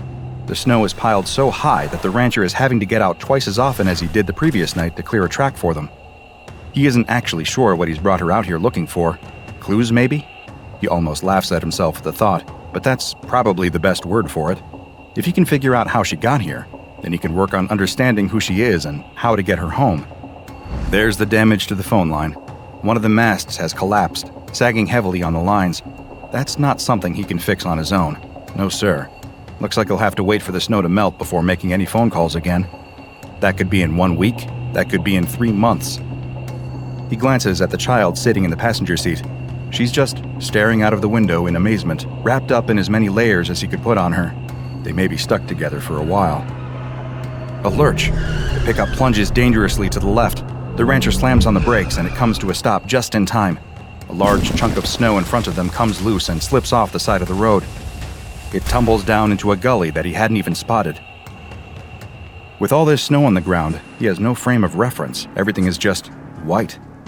Stay here. The rancher opens the door and climbs out. He wishes Maribel was with him, but she'd wanted to stay home again. Poor dog. She must really be going through it if she wasn't even up for a ride in the pickup. Carefully as he can, testing every step before making it, the rancher creeps over to the edge of the gully. It's bigger than he thought, much bigger. It continues down, more and more sharply for a few hundred feet, all the way down into a... Oh no. There's a semi down there, a big rig, warped and bent, lying on the rocks. Just a glance is enough to tell the rancher it's Jorge's, but he just keeps staring at it in disbelief. Can't be.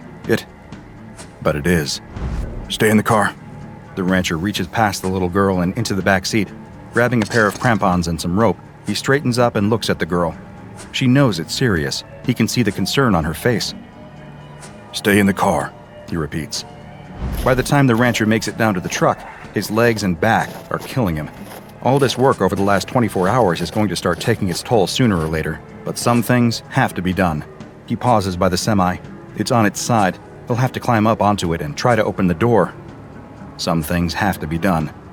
He hoists himself up and manages to clamber onto the metal door. It's badly crumpled, and the window is smashed in. He doesn't fancy his chances of being able to get it open. One look through the window shows him that he won't want to do that anyway. Blood coats every inch of the inside of Jorge's truck. The cabin that the rancher is so used to seeing and sitting in is almost unrecognizable. Smashed glass is sprinkled across every surface with a dark brownish-red layer of gore frozen into everything else. There, in the midst of it all, still wearing a seatbelt, is Jorge's body. It dangles like a limp carcass at a butcher shop, like the cows he hangs in the slaughterhouse. And like those cows, a large chunk of Jorge is missing. His fat stomach is gone, not just cut open, but gone. The tops of his thighs, too, and much of his chest. So much of him is just missing. Open arteries and lifeless nerves dangle in place. That must have been a hell of a crash. The rancher reaches over and pulls Jorge's cap down over his eyes. Not much else to be done right now. No way he can clean this mess up by himself. But as the rancher climbs up the valley, his mind starts to connect some dots that leave a sick feeling in his stomach. He's seen that much blood somewhere else, or rather, on someone else, just last night. He slams the door to the pickup shut and starts to drive back down the track. Since the snow stopped, all of the drifts that he'd cleared earlier remain clear. It's only a few minutes' drive back down to the farm. He doesn't say a word the whole way, and neither does the little girl. She clearly senses something's up. The sick feeling in his stomach remains. He pulls up the handbrake, and the two of them sit in silence outside the farmhouse. There's a truck in that valley. Did you know that? Yes? Is that where you came from last night? I don't remember. Was he... The rancher stops. Jorge didn't have any kids. What were you doing in his truck? I don't know. Was he... The rancher can't bring himself to accuse his best friend of the words that almost left his mouth. Do you think you might not remember because something bad happened to you? I don't know. The rancher closes his eyes for a long moment. Silence fills the pickup. Come on, let's get inside. But inside wasn't the safe haven he'd been hoping for. Ma's been throwing up. Not just once, but a few times. She's distressed, groaning aimlessly for someone to come and save her. Maribel is pacing around the room, yelping and whining. The rancher immediately goes upstairs to get some rags to clean up with. Perfect timing, as usual. But he stops in his tracks when he comes back down. His ma stopped moaning. The little girl is kneeling by the armchair, holding the old lady's hand. The room is calm. The little girl gently places the frail hand back on the armrest and comes over to take the rags from the rancher. Returning to the old lady, the girl goes about mopping her up as best she can. Maribel slumps back down on the floor. And that is how the four of them exist for the next few days. Ma gets sicker steadily, but the little girl stays by her side all day long, caring for her in every way. The rancher's glad of that. It gives him the time he needs to help his cows outside. None of them are in a good shape. Whatever it is, they're still getting thinner. He feeds them all the grain they'd normally need, and then some, and they always finish it off. Yet none of them are getting any fatter. The rancher leans on the railing, trusty dog by his side. His energy is starting to really lag behind what he needs. The last couple of days, even though he hasn't done all that much, have totally taken it out of him. What do you think it is, Maribel? He looks down at his little friend. She's looking thinner too, actually, but she's been eating just fine. It hits him. Tapeworms. As soon as the word comes into his head, it makes total sense. His cows, his entire herd by the looks of things, have been riddled with tapeworms. Oh, hell. He hasn't got anywhere near the amount of medicine needed to give some to all of them. Even if he did, a lot of them are looking pretty far gone. The chance of reinfection would be high. He needs supplies. He needs Jorge. Maribel whines softly next to him. He knows what they have to do. Laying Maribel down carefully by the fire, the rancher administers the tapeworm medicine. For a few hours, they lie there together. He strokes her side, waiting for her to pass it. The little girl watches over his shoulder. His ma sits back in her chair, mumbling to herself. He hasn't talked to the little girl anymore about Jorge yet. He isn't sure what there is to say. Maybe he should ask if Jorge was sick. After all, the cows clearly have had these tapeworms since before the other night. Jorge may have picked up contaminated meat from him last time he came. Maybe. Maribel passes the worm on the rug. Ugh, the smell. The rancher uses the tongs next to the fire to pick the worm up. It's long and pale, and dead. He tosses it into the fire and puts the tongs in the flames for a bit to sterilize them. The worm sizzles and pops in the flames. The sound makes his stomach crawl. The rancher glances around and sees the little girl staring at the tapeworm. He looks past the girl to his ma sitting in the chair. Her turn next. But as that night and the following morning reveal, it's too late. His ma's groans turn into cries of pain. She openly sobs by the fire, clutching at her stomach. Every time the rancher tries to give her the medicine, she just vomits it back up. Each time she vomits, there's more and more blood mixed in. The little girl gets more and more upset. It's not fair on her to have to witness something this traumatic and disgusting. There's nowhere else for her to go. She shouldn't even be here at all. The fact that she is means she has to help. That's all there is to it. By sunrise, his ma has passed away. There is nasty red bruising all across her abdomen, which tells him she must have bled out internally from this worm. He'd been too late to realize what was wrong. Too late with the cows, and too late with his ma. He covers his ma with a blanket and tells the little girl not to go and wash her hands. He needs to check on the cattle.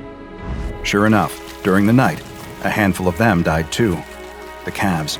They were the ones to go first whenever something like this happened. Mother cows stood over their calves, licking their heads, willing them to wake up. The rancher drags each body out to the back and burns them. He can't risk any more contamination. As the carcasses burn, he allows himself to cry.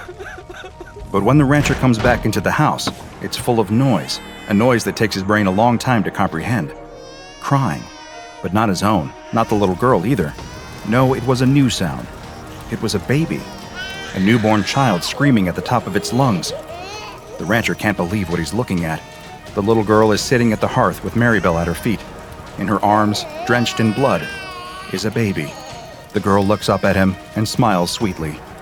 "It's a boy." Then she turns around to his ma's body under the blanket. A sickening red patch soaks through the fabric, right over where her stomach would be. "What the hell happened here?" "I've got a little brother." Securing and containing SCP-1003 has proven challenging.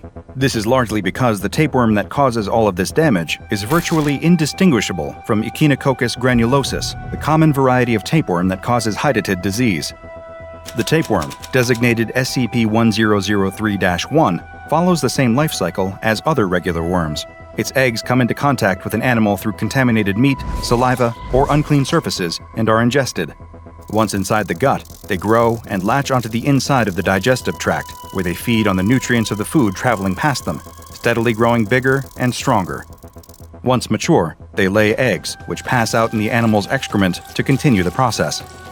Infections spread quickly, particularly in unsanitary conditions amongst livestock, and can often be difficult to contain, as by the time the symptoms, nausea, weight loss, fever, start to manifest in the infected, the worms have likely already reproduced and have a new generation growing in the guts of other animals. As far as the Foundation is aware, SCP-1003 follows this normal pattern in all observed animals except humans. When a human ingests an egg from this tapeworm, a very different creature starts to grow in their gut. Human embryos, with the same genetic code as the tapeworm, begin to form. The rate of their growth is greatly accelerated, however. By just 8 weeks, they are as mature as the typical 3-week-old neonate or newborn child, although similar in size to an 8-week-old embryo at 13 to 16 centimeters. Many eggs usually enter this fertilization period, but almost all of them die before having a chance to develop much beyond the early stages. They stand the best chance of survival when buried in the hepatic tissue, where they can absorb plenty of nutrients from their host. The host at this point usually starts to experience mild symptoms, lethargy, the occasional stomach cramp, nothing particularly severe. Yet, the embryos that survive soon develop rows of temporary, razor-sharp teeth. At this point, passively absorbing nutrients is no longer enough for them. They bury their teeth into the soft tissue surrounding them and begin to eat. Once they enter this stage, their rate of growth increases exponentially the more flesh they consume. Eventually burrowing out into the world, the tapeworm child is born drenched in blood. The size and apparent age of the child that emerges from the corpse are determined by the size of the person they consume. For example, the child eating its way out of the rancher's maw appeared to be only a 10-month-old child, as there was very little of the frail old woman for it to eat. By contrast, the little girl who emerged from Jorge's gut had plenty of fat to feast on, and so was able to grow to the size of a 9-year-old. Once the child emerges, the teeth that they'd used to eat their way out quickly become loose and are replaced by regular human teeth. The children themselves have no memory at all of where they've come from or what they are. They have the same motor and linguistic skills that a regular child would possess at their age. Nothing, aside from their DNA, marks them out as being any different from the children around them, blissfully ignorant. just like the children around them. It is theorized that many of these children end up in orphanages. With no birth certificates or identifiable parents, they fall through the gaps in the system, quickly lost to the world. The only way to really track them at all is to follow the infections they cause. You see, these tapeworm children have one final curse they must live with. Their bodily fluids, their saliva, and sweat contain the same tapeworm protoscolex that will develop into SCP-1003-1 as soon as it is ingested by another creature, making the cycle start all over again. If you want to track down a tapeworm child, and I highly advise that you don't, all you have to do is follow the trail of nasty stomach infections, internal bleeding, and freak pregnancies amongst the outcasts of society. It, unfortunately, will not take long. There are currently 10 instances of SCP-1003-2 in containment. The children live in Bioresearch Area 13 under strict supervision. Researchers are only permitted to enter their cells whilst wearing full-body biohazard suits, but first must have Level 4 security clearance and must have written permission, and can only enter with specific research goals agreed upon. All staff are regularly tested for the presence of any kind of tapeworms in their system. No other animals are permitted in this facility. It's late on a Saturday night in New York City, 11:55 p.m. to be exact. A man is running towards the subway station on 59th Street. He's just gotten off from work at the restaurant where he waits tables, and he's in a hurry to get home and spend some time with his girlfriend.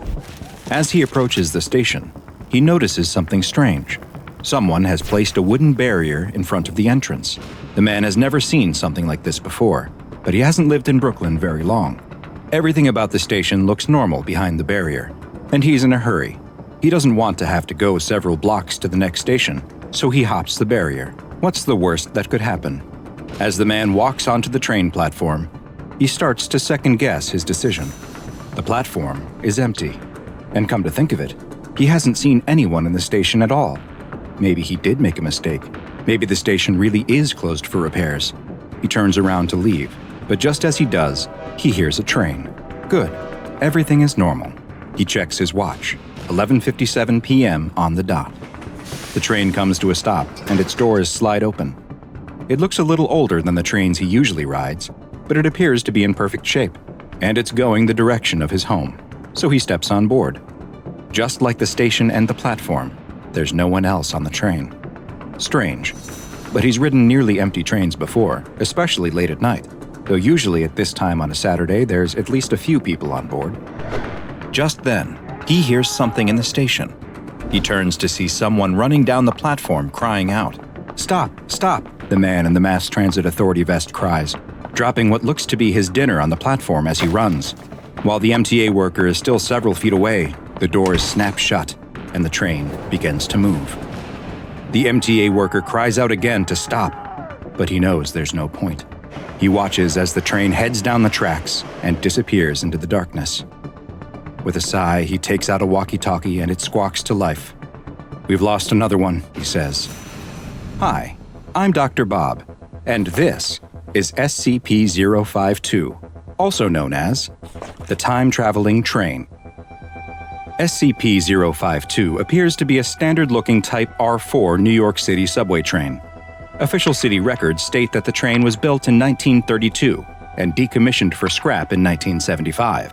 Despite the fact that it should no longer exist, SCP-052 continues to appear on the Uptown AD track at the 59th Street and 8th Avenue station at exactly 11:57 p.m. every Saturday night. The train appears to be in perfect condition, just the same as when it was built over 80 years ago, and it is marked as an A train.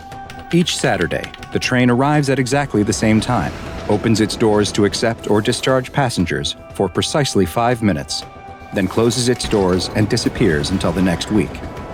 Where did the train come from? And where does it go in between the weekly appearances?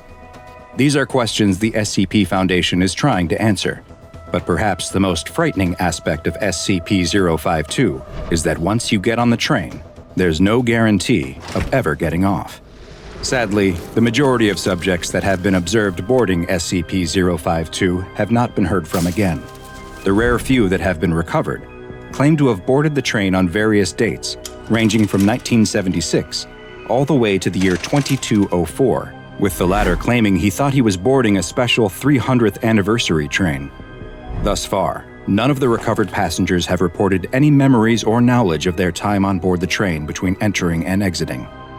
Any passengers spotted disembarking from SCP-052 are to be immediately brought to Site 21 for questioning to determine their origin and assess whether they pose any threat to the current time stream. The Foundation has had great success administering Class A amnestics to passengers who arrived from the past and reintegrating them into society. But any passenger who is identified as being from the future must be held indefinitely to prevent potential disruptions to this reality's time stream, per Order 69-A1 from O5 Council Member 05-9. There are currently 26 recovered passengers being held at Site 21 who fit this description, and there are not yet any procedures in place that would allow for their safe release into modern society, nor has there been any workable theories for how to return them to their original home time. Despite the protocols in place to prevent public access, some passengers from the present have still managed to accidentally board SCP-052, and subjects from other times continue to appear. Following interviews, it's been discovered that some of these subjects arrived from alternate timelines and realities. This raises the question of whether it is possible for SCP-052 to appear in other times and places, which may require the containment of additional locations, and reports of any suspicious activity involving unscheduled trains are being monitored and investigated around the world. Following its initial discovery, several tests were attempted in order to better understand the anomalous train and what may be happening when it is no longer visible. The first test took place on May 31, 2009. An agent was told to simply board the train. They did as requested and have yet to be recovered as of the present date. A second test took place a week later on June 6th. This agent too was never recovered, though reports indicate that he may have returned to our timeline in 1980, at which point he was killed in a confrontation that has since been classified. A third test was conducted the next week on June 13th. Once again, the agent was told to board the train and did so. This time, though, the agent returned. Just 2 weeks later, on June 27th, the agent stepped back off the train, with his hands appearing to have been surgically removed. A note had been placed in his pocket that had the simple message, "Send no more," written on it. The agent claims not to remember any of his experiences on the train over the 2 weeks he was gone, or what may have happened to his hands. Following this third test, O5 Command issued orders stopping the use of Foundation agents as passengers on SCP-052. D-Class, due to their disposable nature as convicted felons and death row inmates, were considered as potential replacements for the agents in the exploration of SCP-052, but the risk of releasing them into the past or the future was determined to be too great. Other than the agent who knowingly boarded the train, several other notable passengers have been recovered. One case involved the recovery of a woman who entered the train on July 14, 2012, but was recovered 4 years earlier, on March 8, 2008.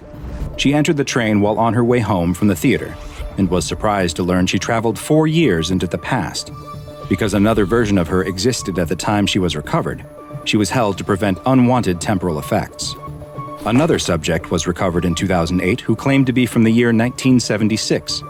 Although there was nothing physically wrong with him and no risk of time stream disruptions, Foundation psychiatrists recommended that he be held indefinitely, as 32 years was believed to be too long a period of time to successfully reintegrate into society.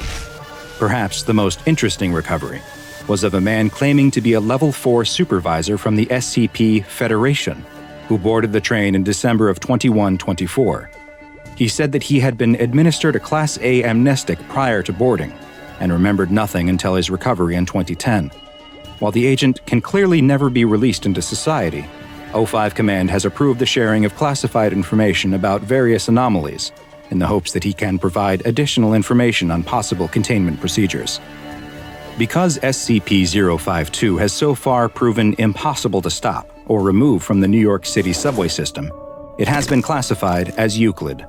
But its predictable nature means that the Foundation is usually able to prevent the public from encountering it.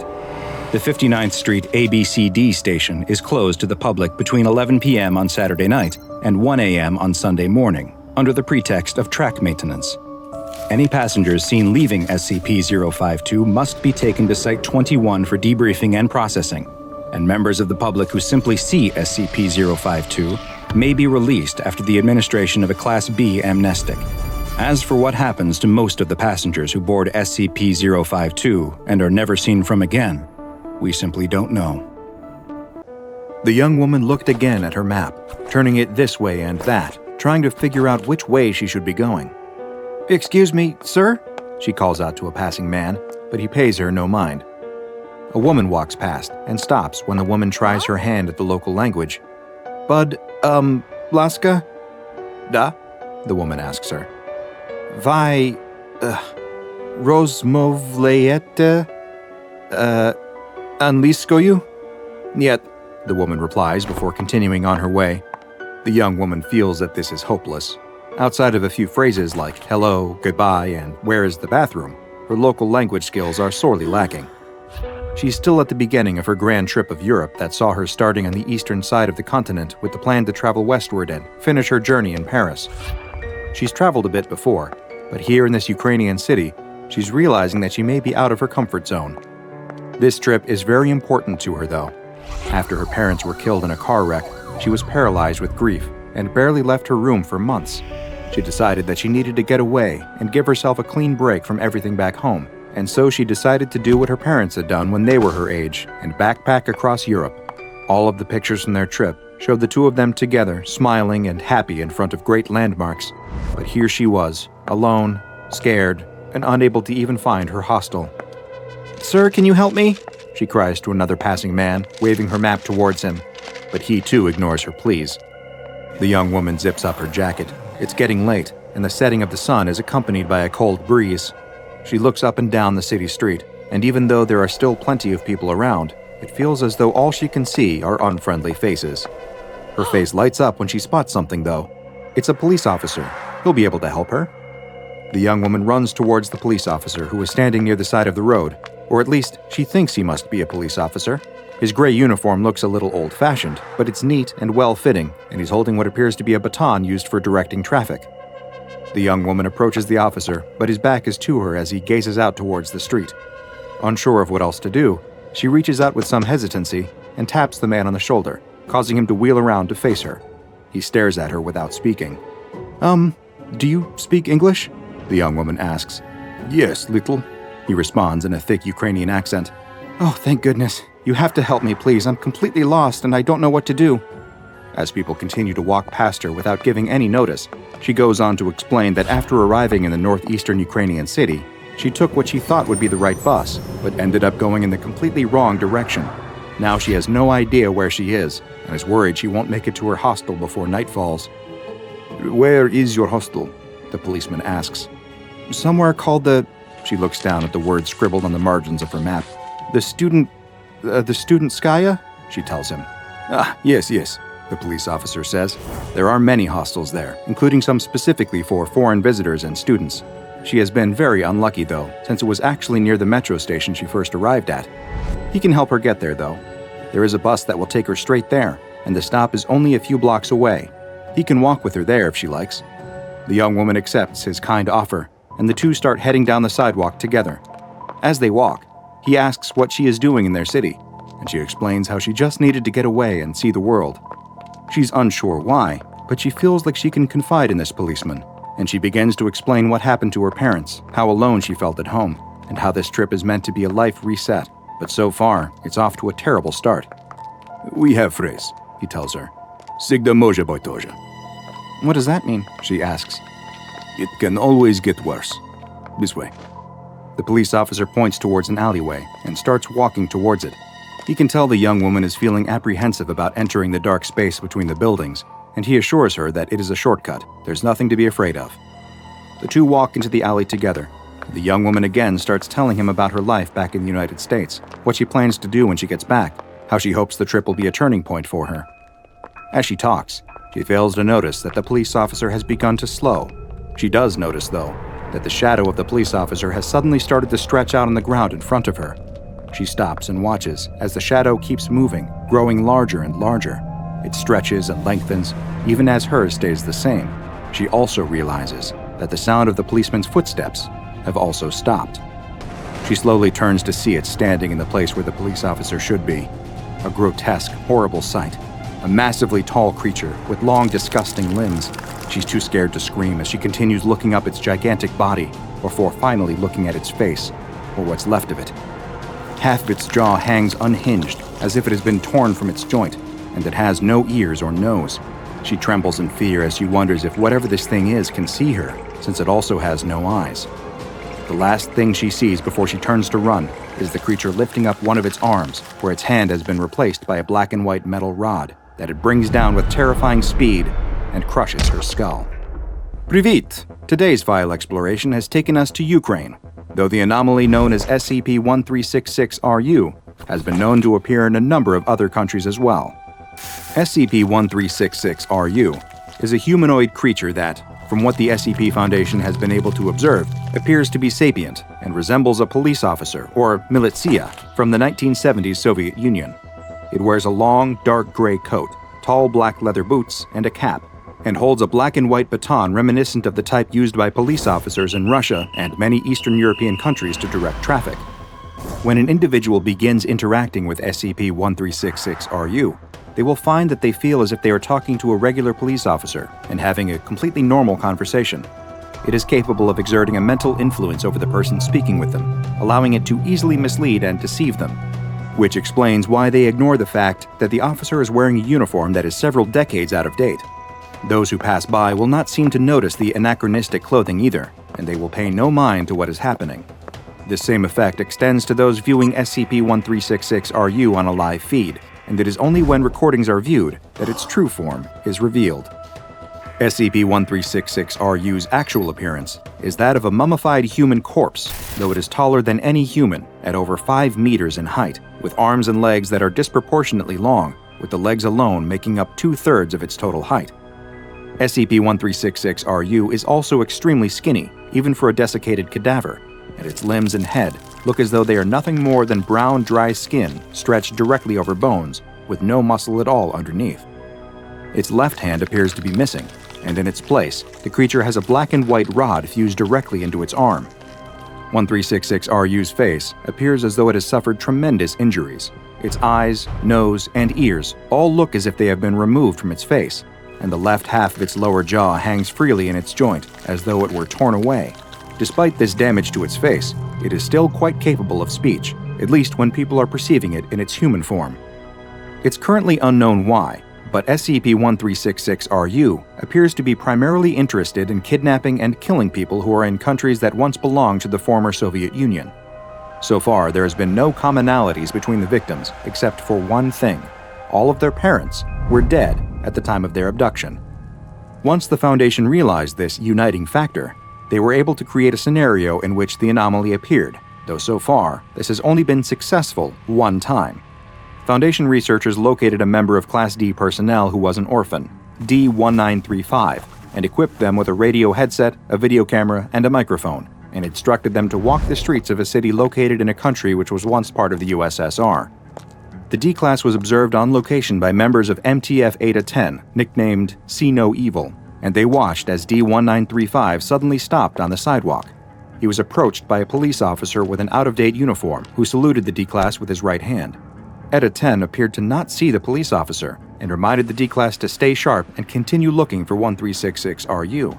The police officer spoke to the D-Class, though only in mumbled, broken words, as if something had rendered him unable to speak. The recording equipment captured the D-Class seeming to have a one-sided conversation with the policeman, where he insisted that he wasn't lost, and that he was actually out walking with his mother.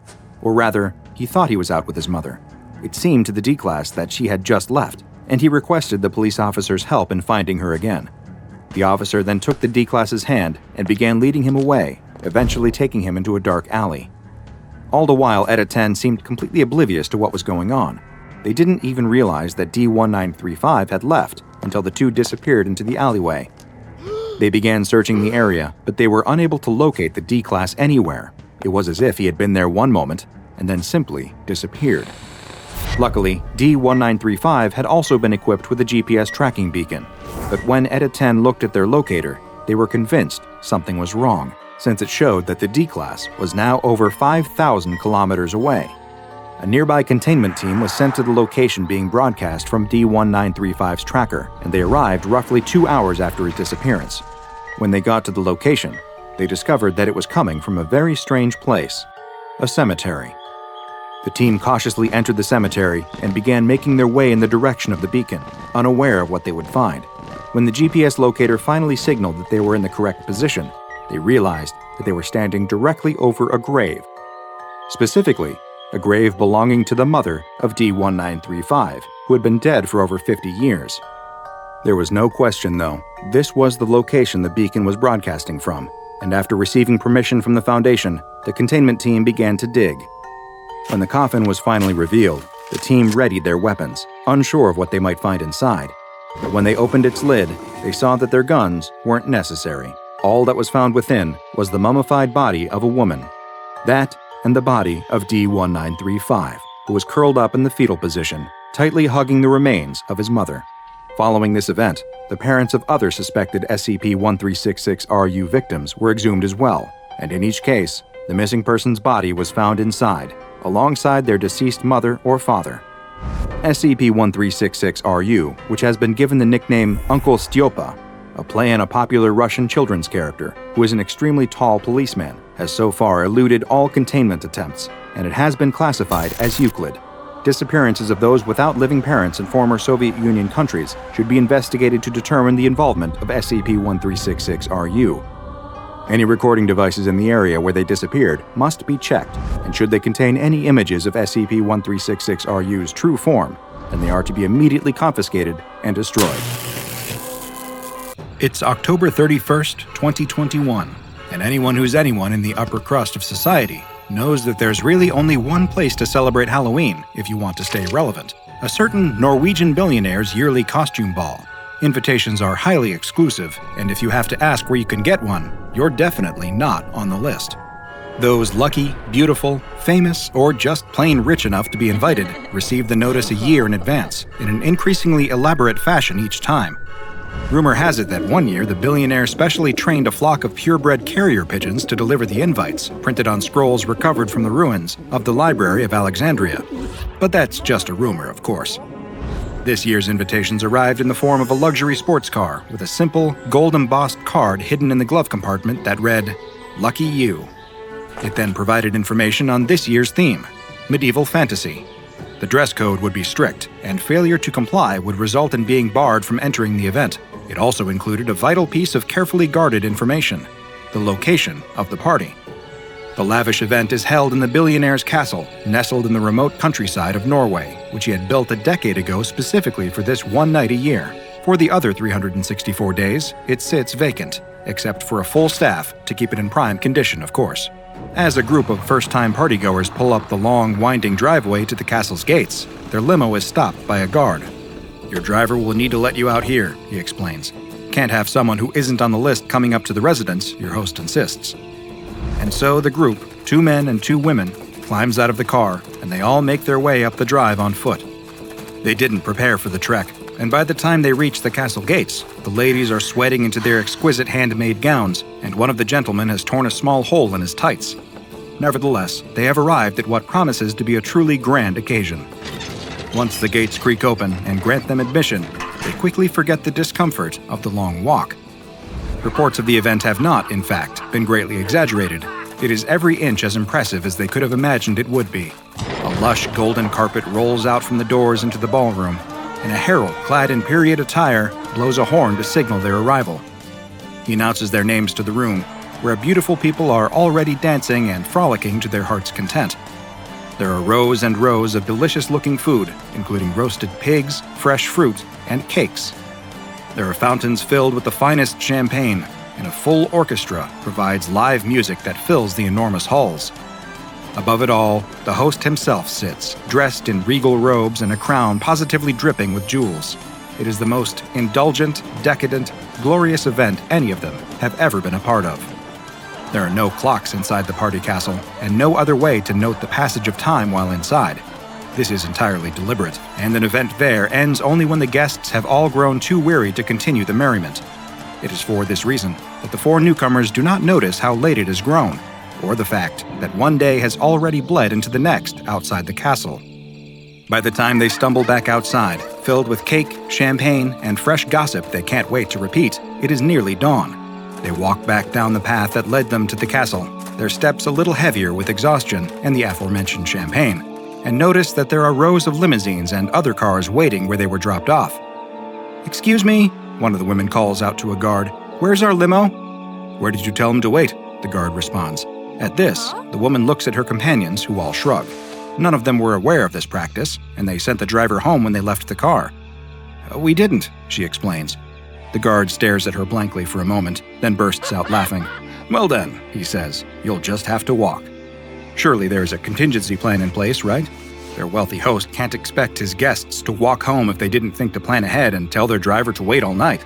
The group waits for the punchline, the reveal that there is a driver on staff ready to give them a ride or someone who can call them a cab, but it never comes. Not only that, but none of their cell phones have a signal. They can't call the driver to come back, even if he wasn't likely to be dead asleep at this hour. The guard is right, they will have to walk, at least until they have enough of a signal to call for a taxi. So, with no other option in sight, the disillusioned partygoers begin the long journey back to civilization. Light is beginning to trickle back onto the landscape, allowing them to at least see where they are going, but it is still mostly dark as they make their way along the road. "Are we safe out here?" one of the men asks. "From what, muggers?" the other replies. "There could be bears out here," one of the women remarks. "No," the other woman insists. "The bears are all hibernating this time of year, aren't they?"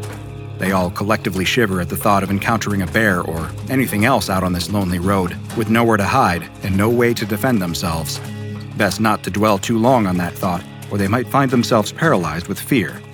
They still have who knows how many steps left to go before they can relax. They walk together in silence for a long time, listening for the sound of any dangerous criminals or bears creeping up behind them, but nothing comes. As they slowly progress, the sun begins to emerge on the horizon, flooding the landscape with warm light and chasing away the fear of the dark. "Look," one of the ladies finally breaks the silence. "Up there!" She points, directing her friend's attention to a hill up ahead. There, they can make out the silhouettes of men on horseback, wearing suits of medieval armor. They're dressed as knights, like something out of a King Arthur story. "They must have come from the party." The others nod, agreeing. "Maybe we could ask for a ride?" one of the men suggests. "Or to borrow a horse," the other chimes in. In agreement, the four approach the knights in shining armor, waving their arms as they go. "Halt! Who goes there?" shouts one of the knights. "Oh, there's no need for that," the other woman laughs. "We came from the same place." "Art thou friend or foe?" the knight asks. He does not remove his helmet. His hand rests on the hilt of his sword. Thinking it all must be some kind of joke, the group of partiers continues up the hill. Spurred to action, the knight draws his sword, brandishing it threateningly. This is enough to stop the group in their tracks. "Is he serious?" mutters one woman to the other. "I can't tell," she replies. "That sword looks pretty real, though." Behind them, they hear the clip-clop of hooves and turn to see two other knights sitting atop massive black horses, brandishing weapons. "I think we should go," she yells to her friends, gathering her skirts and running back down the hill, but the rest of the group don't seem so willing to turn back. "You want to play a game? Then let's play," says one of the men as he draws his own sword, a perfect replica of one wielded by a character in his favorite fantasy television series, and tries to wave it back at the knight, but he promptly drops it on the grass. It's much heavier than he thought it would be. "Leave this place now, or face your death," a voice bellows from above him. "Now wait just a minute, who do you think you're talking to?" the man says as he bends down to pick his sword up again. But before he can finish, there's a flash of glimmering steel in the sunlight, followed by a spray of dark red liquid that hits the rest of the partygoers. They watch in silent horror as the man's head rolls off his shoulders before looking back at the man on horseback. This isn't a game at all. The blood-stained partygoers turn and run from these frightening strangers on horseback, but they can hear the thunderous hooves following them, the clank of the metal armor. The woman who first began to run looks back over her shoulder and can't believe what she sees. It's a rout, as the mounted knights chase their fleeing foes, cutting them down in their retreat. All she can do is run and hope that they're too distracted with their current quarry to come after her. She doesn't know how long she runs before the sound of the massacre starts to fade out, but eventually, it does. Unable to run any longer, she collapses in the grass, frightened and confused by all that has happened. But with a scream, she jumps to her feet once again as she hears footsteps behind her. "You can't sleep here," says a man with a harsh barking voice. "This is a restricted area."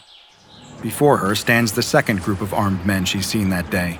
This time, they're dressed in modern military attire. The Norwegian army? She can't be sure. The man doesn't have an accent. She starts to plead with the man, but he abruptly cuts her off. "What year is it?" he asks, his expression serious. She answers, confused, giving him the current year. He relaxes. "This area is closed to the public. It's not safe for you to be here. Let me escort you out of the perimeter," he offers. She tries to tell him what she's seen, the strange men on horseback, her friends being slaughtered before her eyes.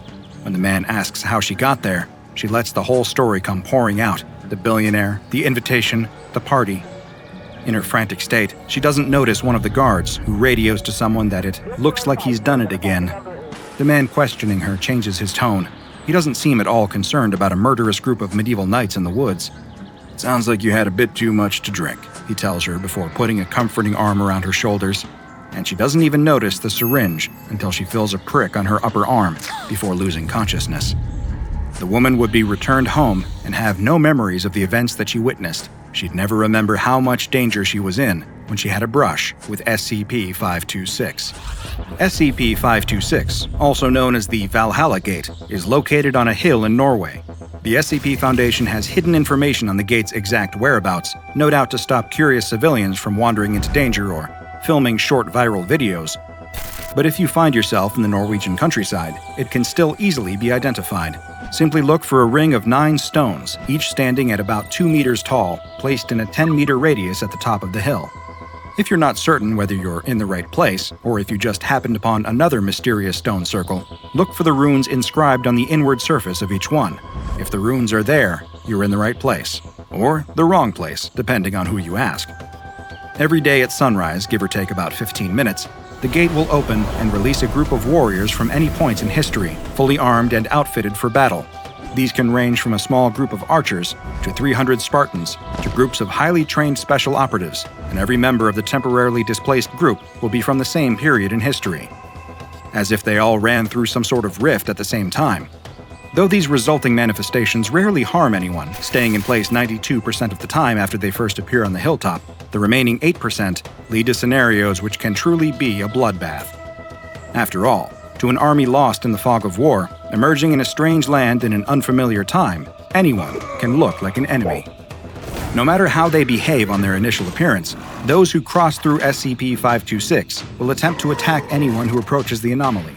They will remain in the area until sunset, at which time they disappear, presumably returning back to wherever and whenever they originated. The SCP Foundation first discovered SCP-526 after a group of backpackers were hospitalized in the area. They claimed to have been walking through the hills when suddenly they were swarmed by, quote, a bunch of Vikings with axes. Naturally, this drew the attention of Foundation field agents, who soon found the mystical stone circle responsible for the attack. The survivors were given amnestics, and a cover story circulated blaming the claims of Vikings on recreational hallucinogens. Since this first incident, notable encounters between the Foundation and the soldiers traveling through the temporal gate have been few and far between, but there have been a few that were designated significant enough to be recorded in the official archives. 4, to be exact. In the 1990s, a member of the Foundation containment team spotted 40 figures making their way down the hill in the dim dawn light. They were holding longbows and swords, weapons at the ready as they made their descent. One member of the team, who it should be noted was on his very first day of containment duty, made the mistake of calling out to the strangers. "Gentlemen, please lower your weapons," he called. His request, however polite it may have been, was answered with an arrow to the shoulder. Thankfully, the rest of the team was able to swoop in and settle things before the situation could progress any further. The injured personnel was given prompt medical attention and reassigned to a desk job where he was much less likely to encounter flying projectiles of any kind. A few years later, the team of Foundation operatives placed at SCP-526 had started to grow complacent. There had not been a violent incident in ages, just a series of very confused people appearing at sunrise and milling around until they vanished at sunset. It seemed that most of the subjects passing through the temporal rift were not as bloodthirsty as one might expect. Then, one operative was startled out of a daydream by the thunk of a stone axe hitting a tree near his head. He and the rest of his team looked up to see a group of 30 men clad in animal skins pouring down the hillside, rushing right for them. In their fists, they held crude weapons carved from stone, their wild eyes, untamed beards, and blood-stained clothing becoming clearer as they grew closer. Fortunately for the SCP Foundation, these cavemen had brought clubs to a semi-automatic rifle fight. They opened fire, and within minutes, not a single hide-clad man was left standing. It was a bit awkward, looking at their fallen bodies for the rest of the day, but the team saw no point in moving them if they were just going to disappear that night anyway. One task force member spent the rest of the day looking at his hands, paranoid he may have shot one of his ancient ancestors and erased himself from the timeline in a Back to the Future-like fashion. This was, thankfully, not the case. Several more years passed, and the century turned to usher in the new millennia. In the early 2000s, a platoon of 20 Russian soldiers, later identified when a Foundation officer attempted to translate several curses yelled at him by one of the men, materialized, wearing World War II uniforms and carrying rifles consistent with that time period. Most of them did not move from the hill, staying in a defensive position, but a few got a bit too bold and opened fire on the Foundation operatives. The fire was returned in kind, and 2 men were killed, but the rest were left unharmed for the remainder of the day. The final incident on record is particularly notable because, in this case, the soldiers that appeared did not belong to a particular country's military, nor were they from the distant past. There were 30 men and women, dressed in an uncomfortably recognizable uniform. These were the members of a lost SCP Foundation Mobile Task Force, all killed in action during a field mission several years prior. Wanting to avoid friendly fire, the operatives placed at the site attempted to speak to these MTF members, but they did not respond. Instead, they attacked and would not relent until air support arrived in the form of a Foundation AC-130 gunship, Thor's Hammer, leaving 3 dead and 11 wounded when the smoke finally cleared. This last encounter raised some difficult questions about the nature of SCP-526 and the mental state of those who passed through it. They seemed unable to recognize their own peers, unable to hear what they were saying. Their instinct to defend SCP-526 from any perceived invaders overrode whatever familiarity or loyalty they might ordinarily have for other Foundation operatives. It was a tragic, disquieting affair with no clear answers in sight. The SCP Foundation is of course no stranger to terminating its own, but the individual officers present for this incident reported a high rate of post-traumatic stress disorder, and several requested to be given amnestics in order to put a stop to recurring nightmares. The Foundation will not be able to learn more unless more of their own fallen soldiers pass through the gate.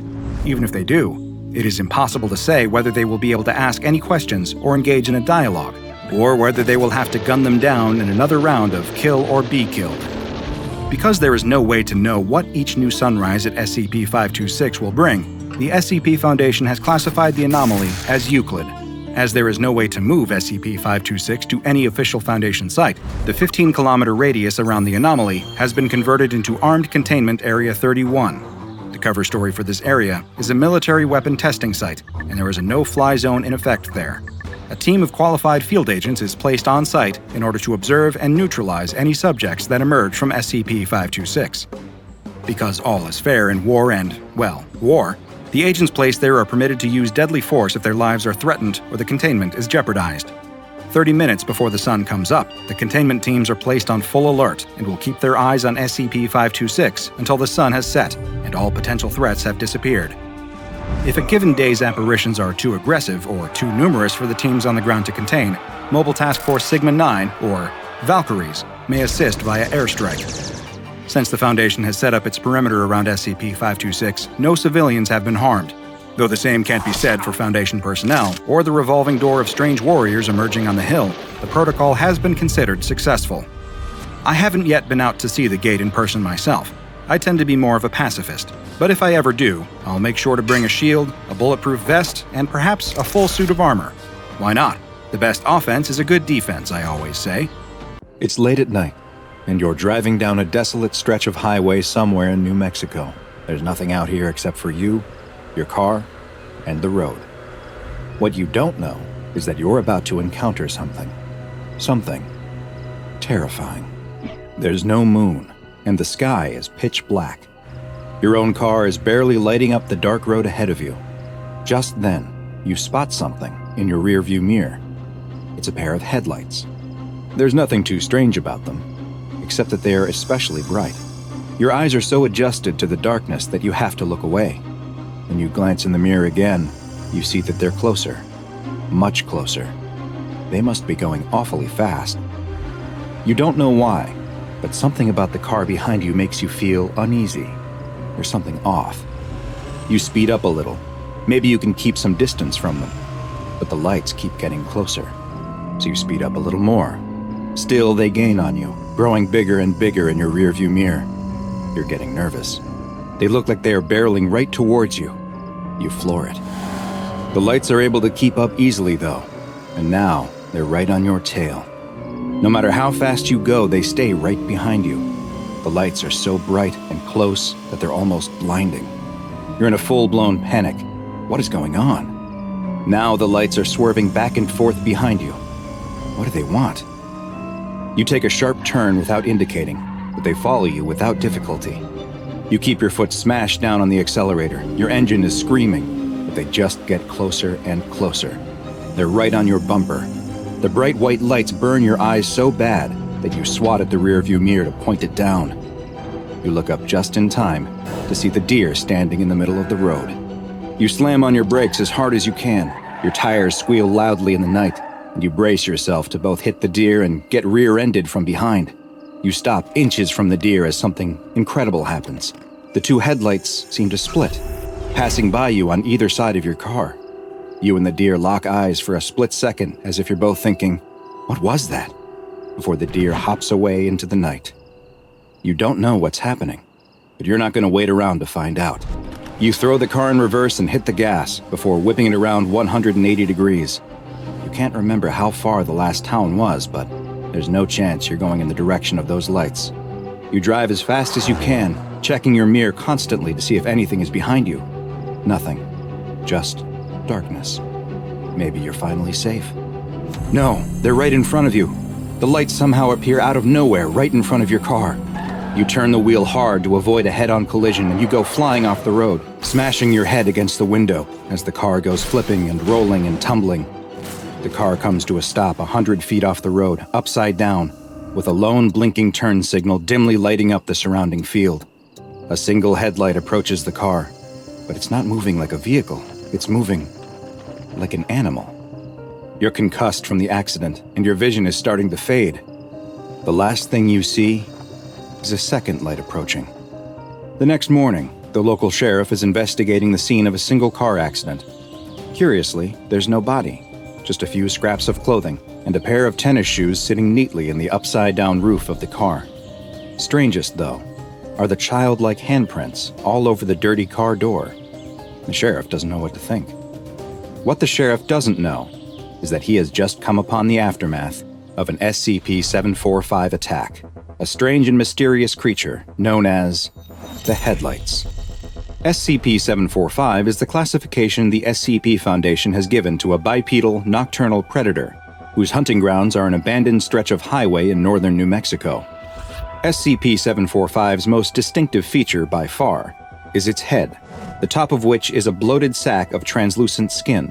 There are no visible sensory organs present on the head, nor does it appear to have a solid skull, and the creature's brain can be directly seen through the semi-transparent skin, which is covered in a web of bioluminescent organs. These organs are capable of producing a steady output of light that's been measured between 1400 to 3200 lumens, which is the equivalent of bright xenon gas headlights. The entity has been observed to have the ability to change the color of this light, as well as flash it in specific patterns. It is theorized that it engages in this behavior as a way to defend itself, and potentially may also use it as a way to communicate with other members of its species. The rest of SCP-745's body is covered in skin that is a deep, dark, black color that almost seems to absorb light. This quality, when paired with their blindingly bright head protrusion, gives the appearance of a floating point of light in the darkness. Because SCP-745 entities hunt almost exclusively in pairs, with their preferred hunting grounds being remote sections of highway, they are easily mistaken for oncoming or approaching headlights. Two SCP-745 entities are able to move together in perfect synchronicity, running in tandem at speeds up to 180 kilometers per hour. Together, they will target lone vehicles that they spot on the highway, and will begin to chase or run straight towards them, giving the unlucky driver the impression that a fast-moving car is rapidly approaching them. After they near the targeted car, they will attempt to stop it by any means necessary, whether by simply forcing the driver to pull over out of fear, or by running them off the road completely. Once their prey has stopped, crashed, or become otherwise incapacitated, the pair will stop moving together and approach the car separately to directly assault and then consume the vehicle's occupants. Next to no remains are left following an attack, save for a few scraps of clothing in the victim's shoes. Other than the damage sustained during the accident, there is never any other sign of struggle or forced entry, with the only other evidence left at the scene being the childlike handprints from SCP-745's small front paws. Strangely, analysis of SCP-745's genetic structure has revealed that unlike humans, they are not a carbon-based life form, meaning it is unlikely then that they are able to derive any nutrition from the consuming of human flesh. It is theorized then that they may be hunting solely for sport or some other form of perverse enjoyment. This question remains unanswered, as currently there are no recorded observations of SCP-745 feeding in the wild, as successful attacks have never left any witnesses, and specimens captured by the SCP Foundation refuse to eat at all. No lairs, nests, or other refuge of SCP-745 has ever been found, nor has the Foundation located any breeding grounds or young examples of the entity. It's unknown how or if they reproduce, or when they may have first appeared. What is known is that they had established a wide hunting territory across the American Southwest until Foundation teams began a program to thin their numbers in the 1960s. The effort appears to have been successful so far, and all recent sightings of SCP-745 have been limited to a specific stretch of highway in northern New Mexico. SCP-745 has been classified as Euclid, and in order to limit potential exposure to civilians, the Foundation has purchased the land surrounding the highway, with traffic being redirected to other roads. Foundation security teams disguised as highway patrol officers are to remove any trespassers or lost travelers who accidentally find themselves on the dangerous stretch of highway. The security teams are also tasked with attempting to capture any instances of SCP-745 that they can, and any recovered creatures, live or dead, are to be loaded into Class 3 BCU storage containers and transferred to Site-17 for further study. Containment procedures that are able to preserve living specimens are still being researched, and currently, no examples of SCP-745 have survived for more than a week in captivity. However, seeing as there have been no new sightings of SCP-745 outside of the isolated and monitored stretch of highway, and all reports of phantom lights elsewhere in the country have not pointed to evidence of additional SCP-745 outbreaks, they are considered to be effectively contained. There are no streetlights on this stretch of the old, narrow road which runs through a rural part of West Virginia. A car has gone off the road into a ditch and needs to be pulled out, a common task for this tow truck driver, and he's often in the area doing similar jobs, though he's never been on this particular road, and he has to keep his eyes peeled for any signs or other markers that might give him an idea of how close he is to his turn. He spots something up ahead, but as he gets closer, he sees that it isn't a road sign, it's a billboard. As he passes by, he can make out the weathered lettering advertising a diner 20 miles down the road that's probably been closed for at least as many years. As he continues driving, he sees more dilapidated billboards, advertising other long-since shuttered businesses like gas stations and auto body shops. But then he sees one on the road ahead of him that's nothing like the others. This one doesn't look old at all. In fact, it looks quite new. He drives by and has to question if he saw it correctly. It seemed like all it said was, "Get away," over and over, and then the name of a road. Is that an invitation or a warning? It wasn't even clear what kind of business it might be advertising. He continues driving, but he can't quit thinking about that strange sign. He even feels compelled to turn around so he can get another look at it. But there's no need, because as he rounds a curve, there's another of the same sign. This time he slows down as he passes to get a better look, and he was right. It just says, "Get away" multiple times with the name of a road. Wagriwa Road. Must be Native American or something. Now he really can't get the billboard out of his mind. What does it mean? What is it advertising? And why is there a third one of them just ahead of him? He pulls his truck to the side of the road, stopping with his headlights illuminating the sign. He gets out of the truck and stands in front of the billboard. It's just the same as the others. "Get away" written over and over. Wagriwa Road. He can see now that the background of the sign is a picture of some trees on a gray, cloudy winter day. He also notices for the first time that there's another line at the bottom. Find what you are looking for. What does it mean? Find what you're looking for on Wagriwa Road? Where even is that? There's no directions, no address, no phone number. He takes a step back from the sign and looks up and down the darkened road. What is he doing out here on the side of the road? Someone is stranded in a ditch waiting for him and he's staring at a billboard? He gets back into the truck, puts it in gear, and drives away. As he continues down the tree-lined rural road, though, he inevitably finds his thoughts turning back to the signs. Get away. But find what you're looking for? Doesn't make any sense. Or are you supposed to get away to Wagriwa Road? Who would put these up? And why do they look so new? Everything else out here looks like it's for a business that shut down years ago. What are they trying to... He suddenly slams on his brakes and comes to a screeching stop in the middle of the road. His eyes are locked on what's in front of him. His headlights aren't lighting up another billboard, though. This time, it is a worn road sign. Wagriwa Road. He can't help it. He has to know what's down this road. He has to know what these signs are about. The stuck driver can wait a few minutes longer. He turns his truck onto the narrow gravel road and drives for a few hundred yards, following it around a couple of bends as it winds through the trees until it abruptly ends. There's nothing out here. No buildings, no signs, just what looks to be a dirt path leading deeper into the woods. The tow truck driver switches off the ignition, and the road is plunged into darkness. He reaches under his seat and takes out a flashlight before getting out of the truck. He shines the light into the woods surrounding him, but there's nothing to see. No, wait. There is something, and it's coming down the path out of the trees. Phil? Phil, is that you? The figure that stepped out of the woods is talking to him. He shines his flashlight at them, and they raise a hand to shade their eyes from the light. Sharon, what are you doing out here? It's Sharon, the tow truck driver's ex-wife, but he thought she'd moved to Colorado after she remarried. Why would she be here? And what was she doing emerging from the woods? Phil, come here. I need to show you something. He hesitates for just a moment, but then finds that he's walking towards his ex-wife. Before he can reach her, she turns around and starts walking down the path back into the woods, and he follows. He walks just behind her, his flashlight illuminating the path in front of them. He thinks he hears a rustling coming from the woods next to him and searches the trees with his flashlight, but doesn't see anything. Come on, it's just a little further, she says. Where are we going? What's just a little further? What you're looking for. The woods suddenly open up, and he finds that they are standing in a clearing. She stops walking, and he pauses next to her. He opens his mouth to speak, but she quickly shushes him.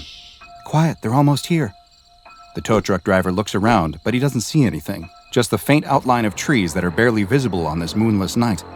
But then he watches as several creatures begin to emerge out of the woods into the clearing. They're deer? He watches as just a few come towards him at first, but then he notices that they have completely surrounded him. There must be over 20. Turn off your light, she tells him. He obeys, and in the darkness he can see now that there is something special about these deer. Their eyes are glowing with a pale white light. One of the smaller deer steps forward and cautiously approaches him. He squats down and holds his hand out, showing it that he means it no harm. The deer looks back nervously at a larger one that he thinks must be its mother. It looks like it nods in approval, and the smaller deer moves closer. He can clearly see its big, beautiful doe eyes glow brightly in the dark. You're okay, he says, and leans forward to give it a reassuring pet when...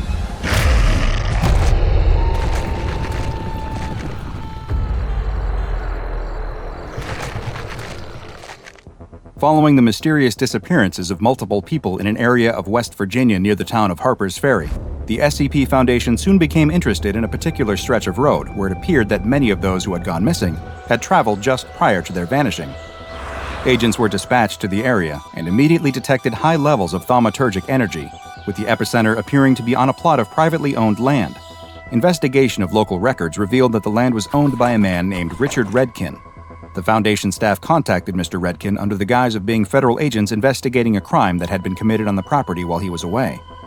Mr. Redkin happily cooperated with the agents, explaining to them that he had never experienced any abnormal events on the property while he was living there, but that he had not resided on the land for some time. Strangely, he claimed to not know the road as Wagriwa Road, insisting that as far as he knew it had never had an official name, being nothing more than a long driveway out to his property. When asked if he could remember anything else abnormal about the location, he told the agents no, but that his daughter had written many fictional stories about strange happenings on the land, and perhaps those had somehow turned into rumors and then urban legends, though that was a long time ago. When the agents requested to meet with the daughter, he explained that it was impossible. She had drowned many years prior in the nearby Shenandoah River. The agents again examined the local records and found that Mr. Redkin wasn't lying. His daughter really had passed away, and her body was found in the river. The timing of this accident was quite coincidental, though, as it had occurred exactly 1 week before the first missing person in the area was reported. Quickly realizing that something was not quite right with this piece of land, the SCP Foundation authorized the purchase from Mr. Redkin, who was more than happy to sell.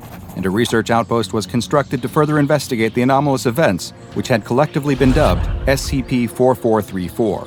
While exploring the surrounding area, they soon found what so many others had before: the bizarre billboards imploring one to both get away as well as come to Wagriwa Road to find what you were looking for. The signs, which were designated as SCP-4434-A, were found on roads across the West Virginia, Maryland, and Virginia tri-state area, but their locations would often change, with the billboards only manifesting for short amounts of time before vanishing and reappearing elsewhere. Bizarrely, when attempts were made to photograph or videotape the signs, the resulting footage would show only a blank white sign. The Foundation knew that they needed to investigate further, and several experiments were authorized to find just what was happening on the land at the end of the mysterious road. A D-Class personnel, D-84021, was given a radio and implanted with GPS locators in his neck, torso, and thigh, and sent down the road with orders to report back on what they experienced, though unlike the people who had gone missing, he was not shown the billboard prior to entering the area. The D-Class walked to the end of the road, where he reported that a creature was emerging from a path leading into the woods. He soon exclaimed that the creature was a dog that he used to own. The researchers monitoring the test were confused, since the dog had apparently been deceased for some time, and yet, here it was standing in front of him. Although the D-Class had seemed hesitant at the start of the mission, once he saw his childhood dog, all of his fears were set aside, and he willingly followed it deeper into the forest. After 90 seconds, the D-Class reported that he had entered a clearing and was being surrounded by a group of deer. The reports stopped soon after and were replaced by the sound of screams as D-84021 was attacked and apparently consumed by the deer. 2 of the 3 GPS trackers remained active for the next 40 minutes, and SCP researchers followed their path as they moved to the middle of the clearing and then appeared to enter a sinkhole or cave of some sort, where they traveled slowly in a winding pattern downward until contact was lost. Following this test, the Foundation researchers suspected that the creature that would emerge from the woods, which had been designated as SCP-4434-B, was able to change forms into one that would be trusted by those who entered the 4434 area. The deer, on the other hand, seemed to always maintain their appearance, and the whole group was designated as SCP-4434-C. The tests were far from over, though. For the next, 2 D-Classes were sent into SCP-4434 in order to see what form 4434-B would take when more than one person was present. Just like before, an entity emerged from the woods, but this time, it took the form of a young man in a suit who immediately offered to clear any and all debts the D-Classes held, as well as expunging their criminal records, freeing them from their life as test subjects. All they would need do is follow him into the woods. The agents monitoring the test ordered the D-Classes not to follow the man, but they were ignored, and the researchers listened as they instead began conversing with SCP-4434-B, seeming to be quite interested in his offer. They soon followed him into the woods, and just over 2 minutes later, they too were attacked and consumed by SCP-4434-C. It appeared now that once someone entered the SCP-4434 area, they were all but helpless to resist the compulsive effects of SCP-4434-B. The Foundation researchers wanted to test the limits of SCP-4434's power, and so they then came up with a rather creative procedure for the next test. Another D-Class personnel was sent down the road, but this one was wearing a body harness that was connected to a pulley system, as well as being equipped with a camera. He was ordered to wait at the edge of the SCP-4434 area until the 4434-B entity appeared. The entity soon emerged, taking the form of a middle-aged woman. As soon as the D-Class was seen conversing with the entity and agreed to follow it, the pulley was engaged in order to forcibly pull him out of the area. This was followed by an entirely unexpected event.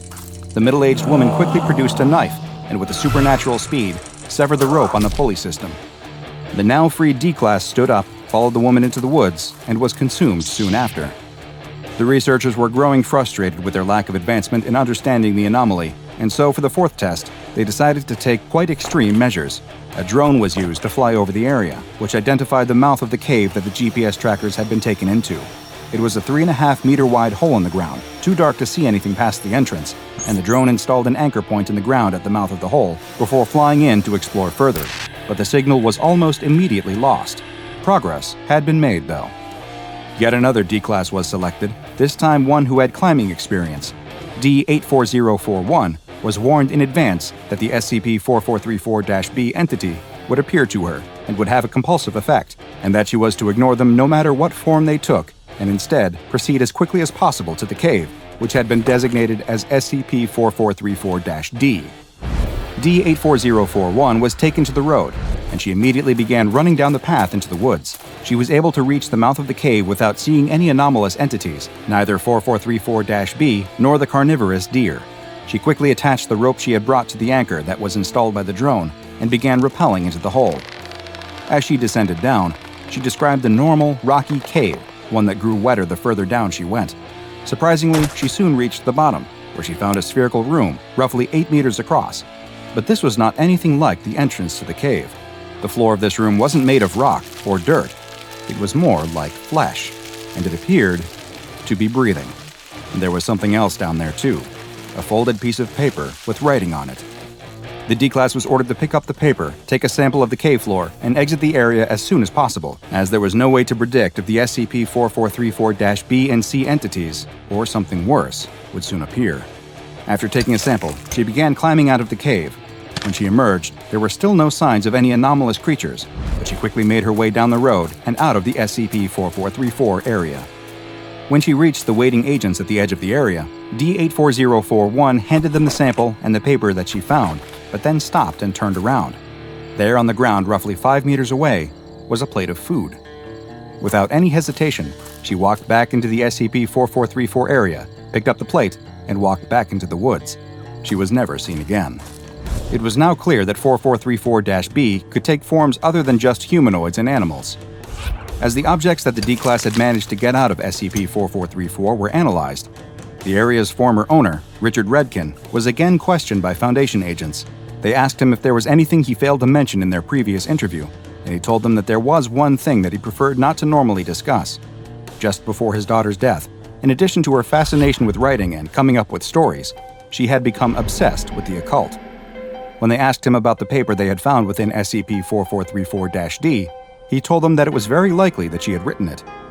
The SCP Foundation now understood why they had detected so many thaumaturgic particles in the area, which is the residual energy left over from a particular form of ritualistic practice that is more commonly known as magic or witchcraft.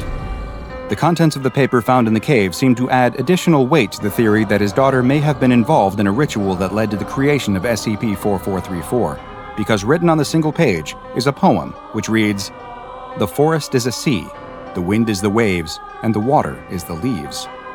The streams become undercurrents, the birds become fish, and coral finds its home as fungus, growth sprouting as I wish.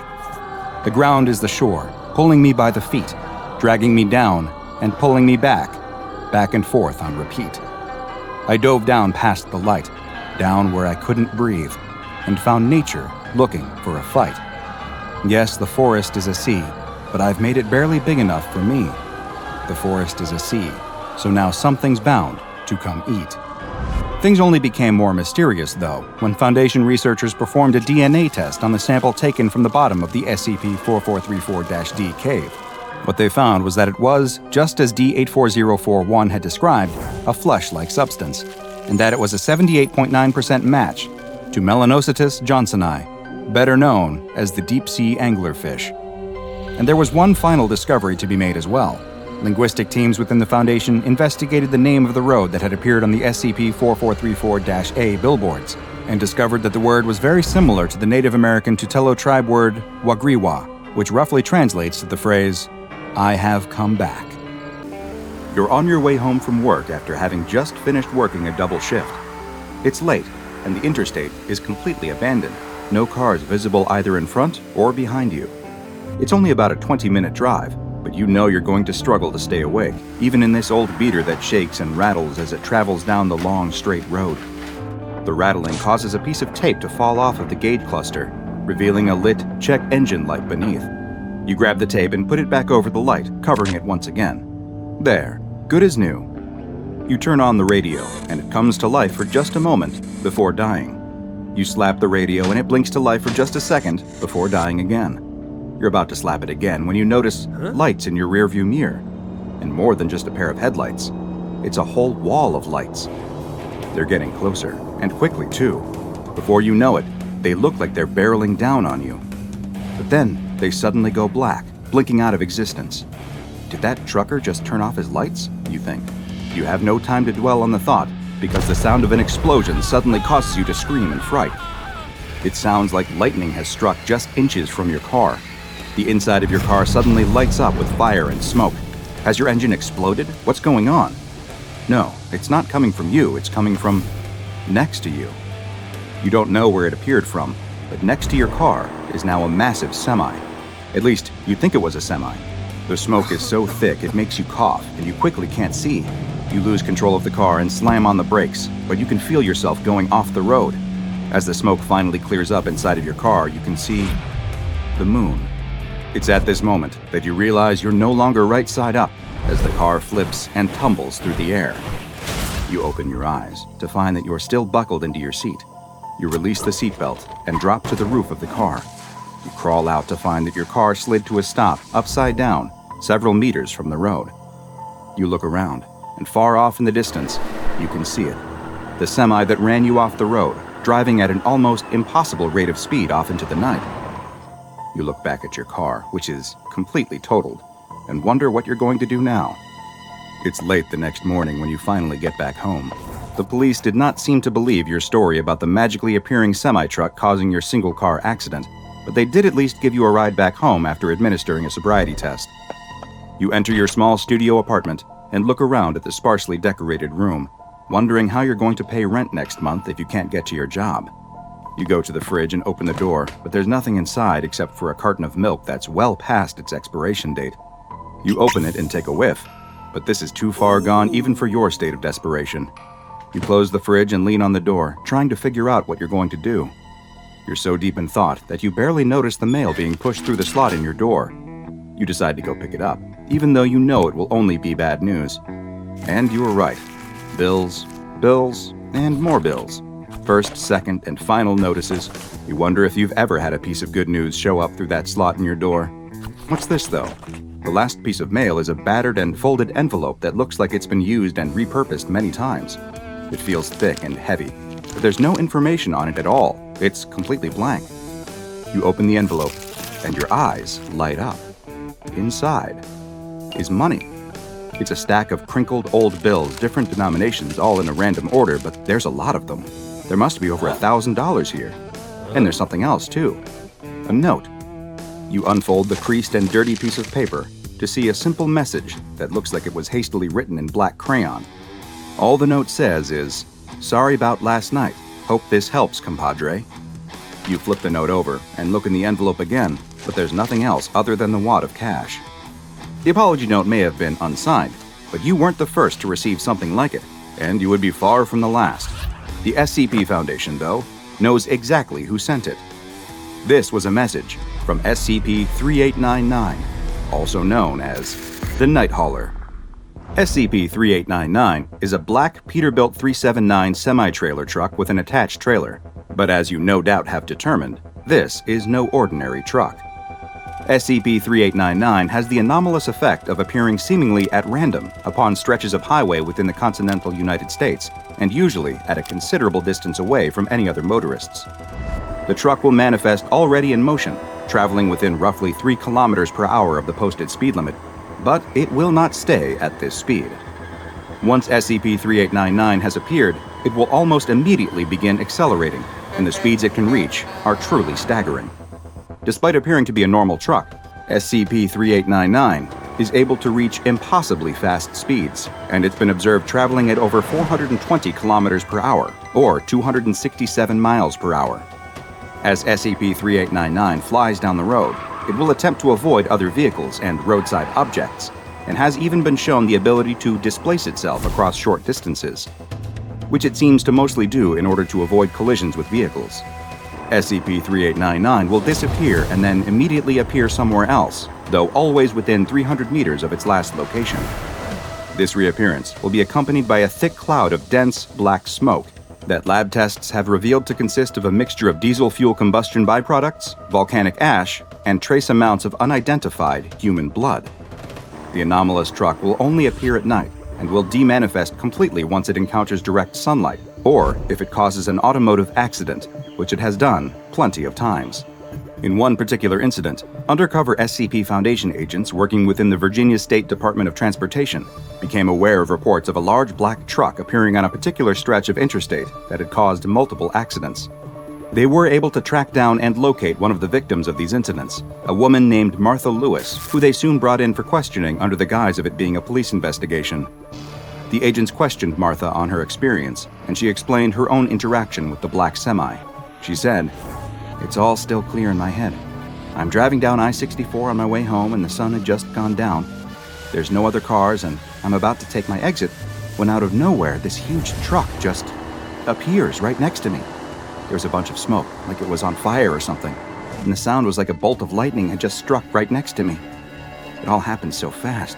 All the smoke clouded my windshield, and before I could really process what was happening, I was plowing right through a concrete divider and into some trees. I think I passed out. When I came to, there were paramedics and cops. They took me to the hospital."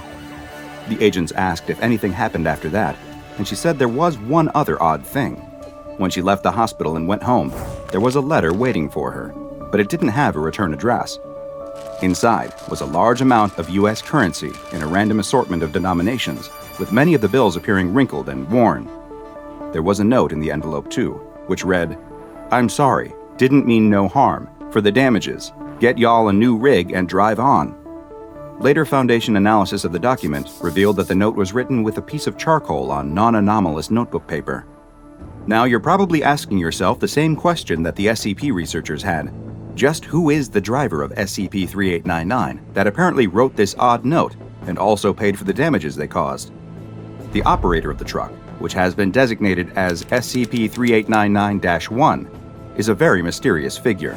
Observers who have been able to get a brief glimpse inside of the truck as it moves past them at a rapid speed have described the driver as looking only like a silhouette of a slightly overweight male wearing the type of headwear that is typically referred to as a trucker hat. Some reports have also alluded to the presence of what appears to be smoky, tentacle-like appendages within the cab, though all further efforts to determine the exact physical characteristics of 3899-1 have failed, as the truck has proved resistant to any kind of outside scanning equipment. Most of what is known about the driver has come in the form of direct communication, though not in the form of interviews or any other sort of face-to-face interaction. No, while SCP-3899-1 has never been willing to stop and have a discussion with Foundation agents, it does seem more than willing to speak with anyone and everyone in its immediate vicinity over Citizens Band, or CB radio, which is a type of shortwave person-to-person communication system that is popular with many long-haul truckers. In one particular instance, an SCP Foundation helicopter happened to be traveling above a stretch of road where SCP-3899 appeared. An agent within the helicopter began communicating with the anomalous trucker, first asking for their call sign, to which SCP-3899-1 replied, "I'm the Night Hauler and I'm coming in hot. I know y'all can feel this speed." After adjusting their volume to compensate for 3899-1's loud response, the agent asked if the entity could explain where they came from. 3899-1 answered with, "I roll with the wind. My wheels sing sweet love to the blacktop. I'm filling y'all's veins with road salt and exhaust and the smell of burning rubber. Ain't no bother where I'm from. We all gotta live for the ride and die for nothing." "I see," the agent responded before asking, "Are you hauling anything in particular?" SCP-3899-1 came back with, "Ain't you listening, girl? You seeing this? What I got is pure rattling salvation. 18 wheels at a time. When y'all's roads is choked, when the ways is blocked and y'all's speed is all dead and gone, I'm dropping this load and we'll all be drinking gas and breathing smoke." The agent didn't understand, though, and asked again who they were and what they wanted. 3899-1 replied, "This is for the souls of the road, for the long nights and dead engines, and everyone trying to put that horizon under their wheels. I am the roar of hot iron. I am screaming freedom. I am the death of all barriers. This rig ain't got no quit, honey. I do not stop. Can you feel the rumble? Can you see the fire and smell the burn? I know you can. I can taste your heart, and I know you want to fly apart with me." When the agent began to answer in the affirmative that they could indeed, quote, feel the rumble, seemingly caught up in the excitement of SCP-3899-1's proclamation, the investigation was quickly halted and the helicopter broke off from its pursuit. Following this incident, the potential mimetic influence of communicating with 3899-1 is under investigation. SCP-3899, being currently uncontainable by any conventional means, has been classified as Keter. Upon reports of it manifesting, all CB radio transmissions emanating from the truck are monitored by nearby Foundation listening posts for attempted contact by SCP-3899 to civilian recipients.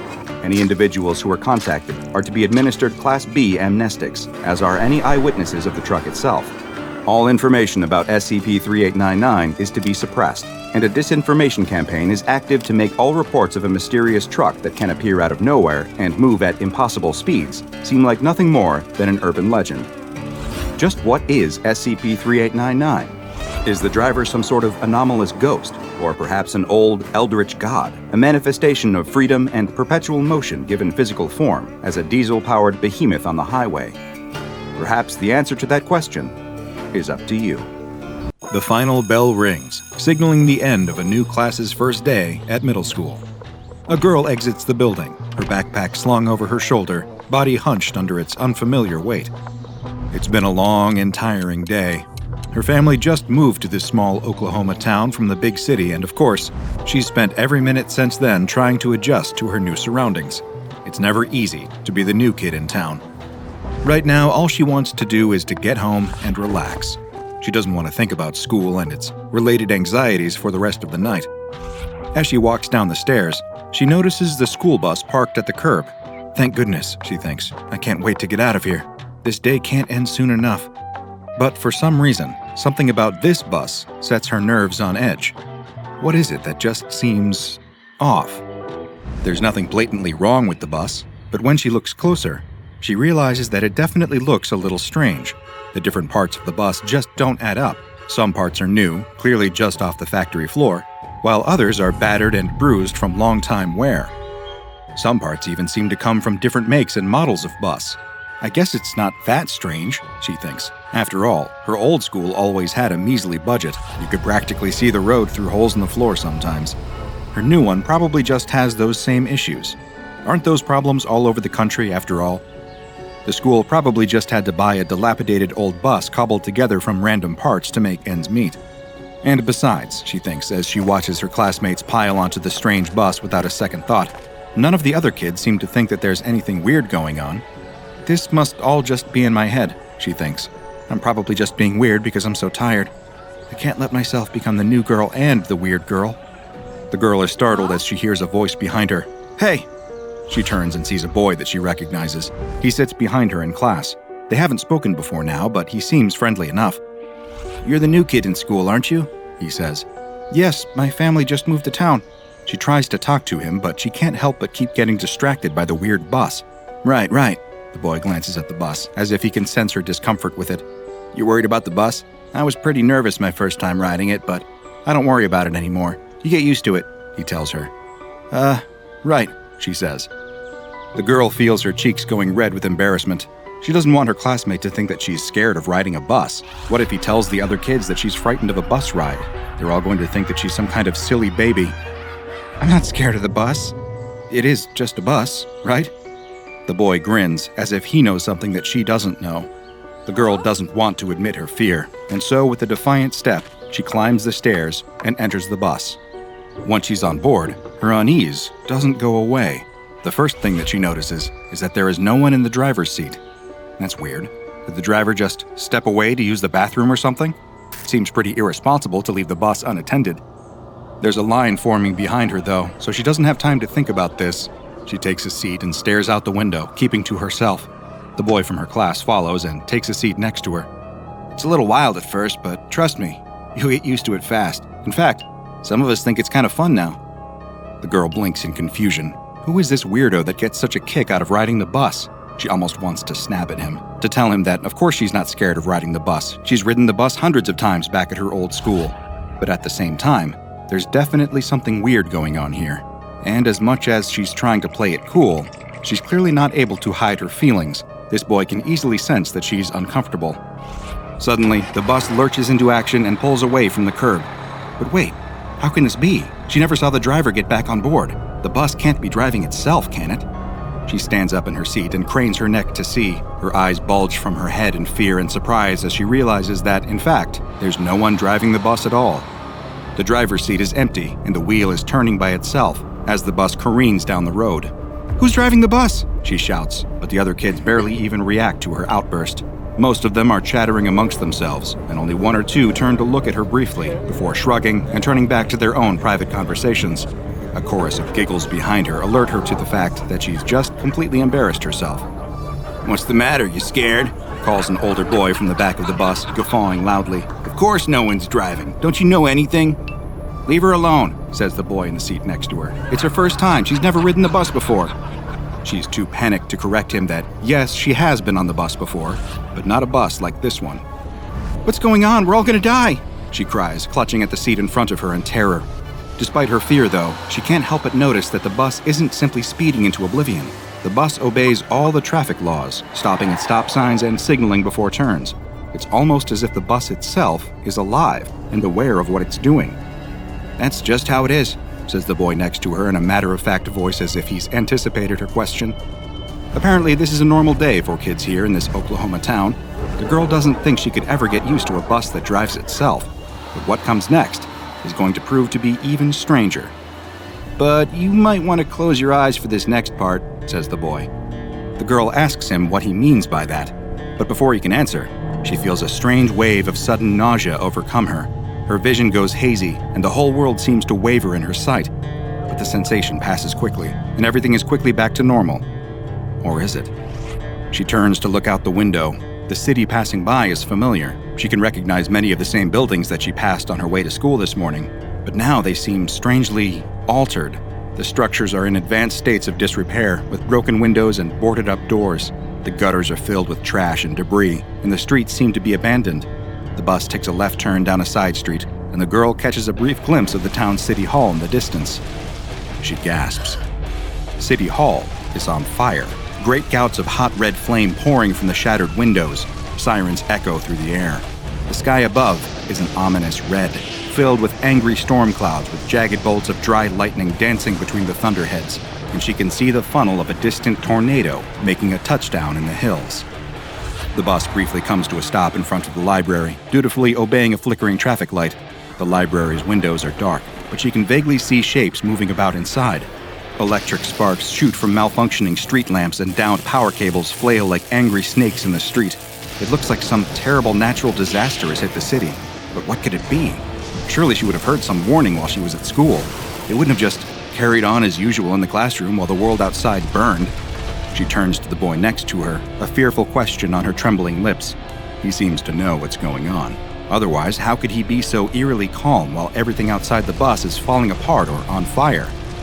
What happened to the city? Was there an earthquake? No, he would have felt it. Was there a hurricane?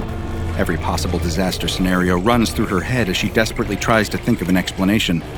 But what happens next reveals to her that there's no natural explanation for the strange sights that assail her eyes. As she watches through the window, a squadron of armed soldiers march down the street toward the darkened library. Suddenly, the doors fly open and people pour out, screaming as if they're being chased by some unspeakable evil. The girl expects that the soldiers must be here for disaster relief, but she is horrified when, instead of helping the escaping library patrons, they instead open fire upon the crowd. The girl screams in terror, but the other kids barely even notice. They're too busy talking or laughing. One kid is so disinterested in the spectacle outside that he's playing with a handheld game console rather than watch the carnage unfold. How can this be happening? Has the whole world gone crazy? She's filled with terror as she wonders, is the whole town under siege? Is her house still standing? Are her parents safe? Where is this bus even taking her? I told you that you might want to cover your eyes, says the boy next to her. The bus continues on its route, passing all sorts of terrifying sights. A parking lot has been transformed into a mass grave. She watches as uniformed police line up peaceful citizens against a brick wall to brutally execute them by firing squad. Mass riots are taking place in the town's central park. People are yelling obscenities and pounding one another into pulp, while armed law enforcement officers sweep in to escalate the situation. The air is thick with screams, gunfire, and the smell of burning bodies. The shopping mall is overrun with giant spiders, which chase screaming shoppers out of the exits. She sees rats as big as cars scurrying out of the alleyways, grabbing random people with their taloned paws and biting their heads off with their long, sharp incisors. On the distant hills, she can also make out the outlines of even stranger creatures that she cannot identify. Dinosaurs, aliens, demons. She doesn't come from a particularly religious family, but the sights that she sees today definitely make her think that she might be seeing a glimpse into the maw of hell itself. The girl has never seen anything so awful in all her life. To her surprise, several of the other kids cheer as the bus drives past a gaggle of walking corpses. They're mutilated and half decomposed, but somehow still mobile, shambling down the sidewalk and moaning. How can the other kids be enjoying this? Yeah, yeah, yeah, chant the kids. Zombies, that rules! Maybe we'll get to see them eat some brains for once, cries the older boy in the back of the bus with sudden glee. What is going on? Repeats the girl. It's just the usual bus ride, says the boy next to her. Don't worry, I felt the same way when I first started at this school, but it's really not so bad. I mean, it's kind of cool, isn't it? The girl opens her mouth to respond, but she's suddenly overcome with that familiar feeling of nausea. The world quivers briefly in front of her, and suddenly, everything is back to normal. The sky is clear and blue, the buildings are no longer dilapidated. People are bustling in the streets, going about their usual business. There's no sign of any of the horrors that she just witnessed. No fires, no soldiers, no monsters, and no zombies. The boy next to her commented that they must have been reaching someone's stop. From around the bus, she hears several other kids groan in frustration. They were hoping that they would get to see some exciting zombie carnage, but it looks like that show will have to wait for another time. The bus slowly comes to a halt, and the girl tenses as she hears the hiss of its air brakes. The door opens, and the girl realizes that the bus has stopped in front of her house. She's relieved to see that her house is standing, and she can see her mother gardening in the front yard, safe and sound. Was it all a dream? This is my stop, says the girl, standing up as if in a daze. The first time's always a little wild, says the boy as she leaves. Don't worry, tomorrow will be easier. The girl steps onto the curb and away from the bus. The doors close behind her, and the bus pulls away, continuing on its journey. Did you enjoy your first day of school today? Asks the girl's mother. The girl can only stare in shock as the bus drives away. What just happened? Did a self-driving bus just take her on a tour of hell before bringing her right to her own doorstep? Or did she really just imagine that whole experience? As you astute Foundation veterans have probably already put together, this new girl at school didn't imagine anything she just saw. That girl just had her first encounter with SCP-3583. At face value, SCP-3583 resembles an ordinary school bus, albeit one composed of completely random parts all held together by some unknown force. The bus is self-driving and in fact resists any attempt by a human to sit in the driver's seat. At some point, SCP-3583 became attached to a particular school in an undisclosed Oklahoma town for reasons the SCP Foundation still doesn't understand. Every school day, at 3:45 p.m., it appears outside of the school just as the school day comes to a close. The bus can hold up to 56 children and up to 8 adults. If it judges that not enough children have boarded, SCP-3583 will begin to honk its horn. The horn has a peculiar hypnotic effect on all children within hearing range. They will be compelled to drop whatever they are doing and board the bus, meaning that the bus has some innate cognitohazardous properties. If the bus still feels that it hasn't reached its quota, it will increase the volume of its horn until it has attracted enough children that it can begin its route. Depending on how many adults have boarded, SCP-3583 has 2 distinct patterns of behavior. If 4 or fewer adults are aboard, SCP-3583 enters behavior pattern 1. In this pattern, SCP-3583 will dematerialize and enter a parallel reality called SCP-3583-A. SCP-3583-A superficially resembles the normal geography of the same Oklahoma town, with some minor but very important changes. The typical city landscape is replaced with a hellish alternative full of crumbling architecture, marauding monsters, shambling zombies, fires and natural disasters, and instances of military violence and civil unrest. SCP-3583 will travel through this terrifying hell dimension along normal bus routes, studiously obeying all traffic laws and pausing to re-enter our own reality, only to deliver kids to their own homes. Interestingly, SCP-3583 only offers door-to-door service and ignores all conventionally posted bus stops. If 5 or more adults are aboard, SCP-3583 enters behavior pattern 2. In this pattern, SCP-3583 will travel to the sites of mass casualty events, seemingly arriving in the days or weeks preceding the incident, where it will circle the area for approximately 45 to 100 minutes. After this, it will enter Pattern 1, delivering each child passenger to their home, before then delivering its adult passengers home as well. Known mass casualty sites visited include Pompeii, Nanking, and the World Trade Center in New York.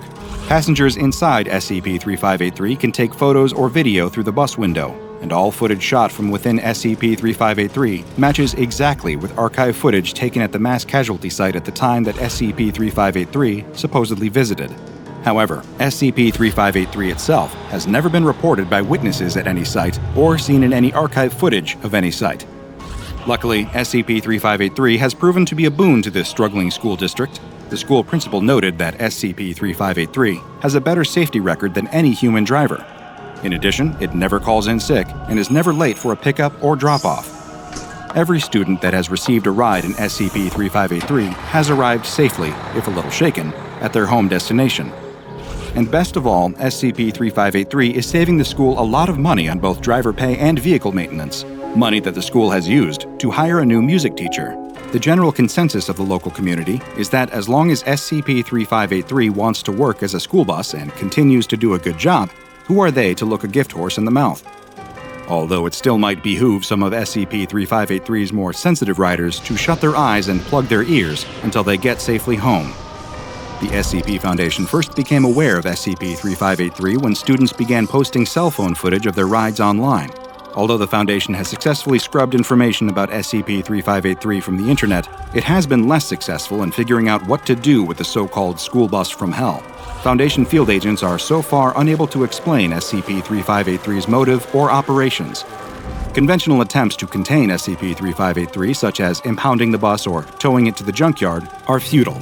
SCP-3583 will immediately dematerialize, falling apart into a rubble of disparate bus parts as the force binding it together appears to abandon this plane. However, SCP-3583 will always return the next school day, ready and willing to begin its afternoon shift. Agents have considered closing the affected school, but feared that would only move the problem, as SCP-3583 would simply attach itself to another school. The SCP Foundation is currently monitoring the situation and has several agents embedded within the school district posing as regular staff. Because of this immense difficulty in containment, SCP-3583 has been given the Keter Object Class. Considering the number of SCP anomalies that involve horrific bodily harm being done to their victims, it's honestly a breath of fresh air to be dealing with one this seemingly benevolent. A little post-traumatic stress disorder aside, of course. And while Hell Bus may be what most around the Foundation have taken to referring to this particular anomaly, I'm going to stick to my own name, the Tragic School Bus. Now go and watch another entry from the files of DrBob, like Man-Eating Bus, SCP-2086 Rerouting, for another piece of public transportation with a terrifying secret.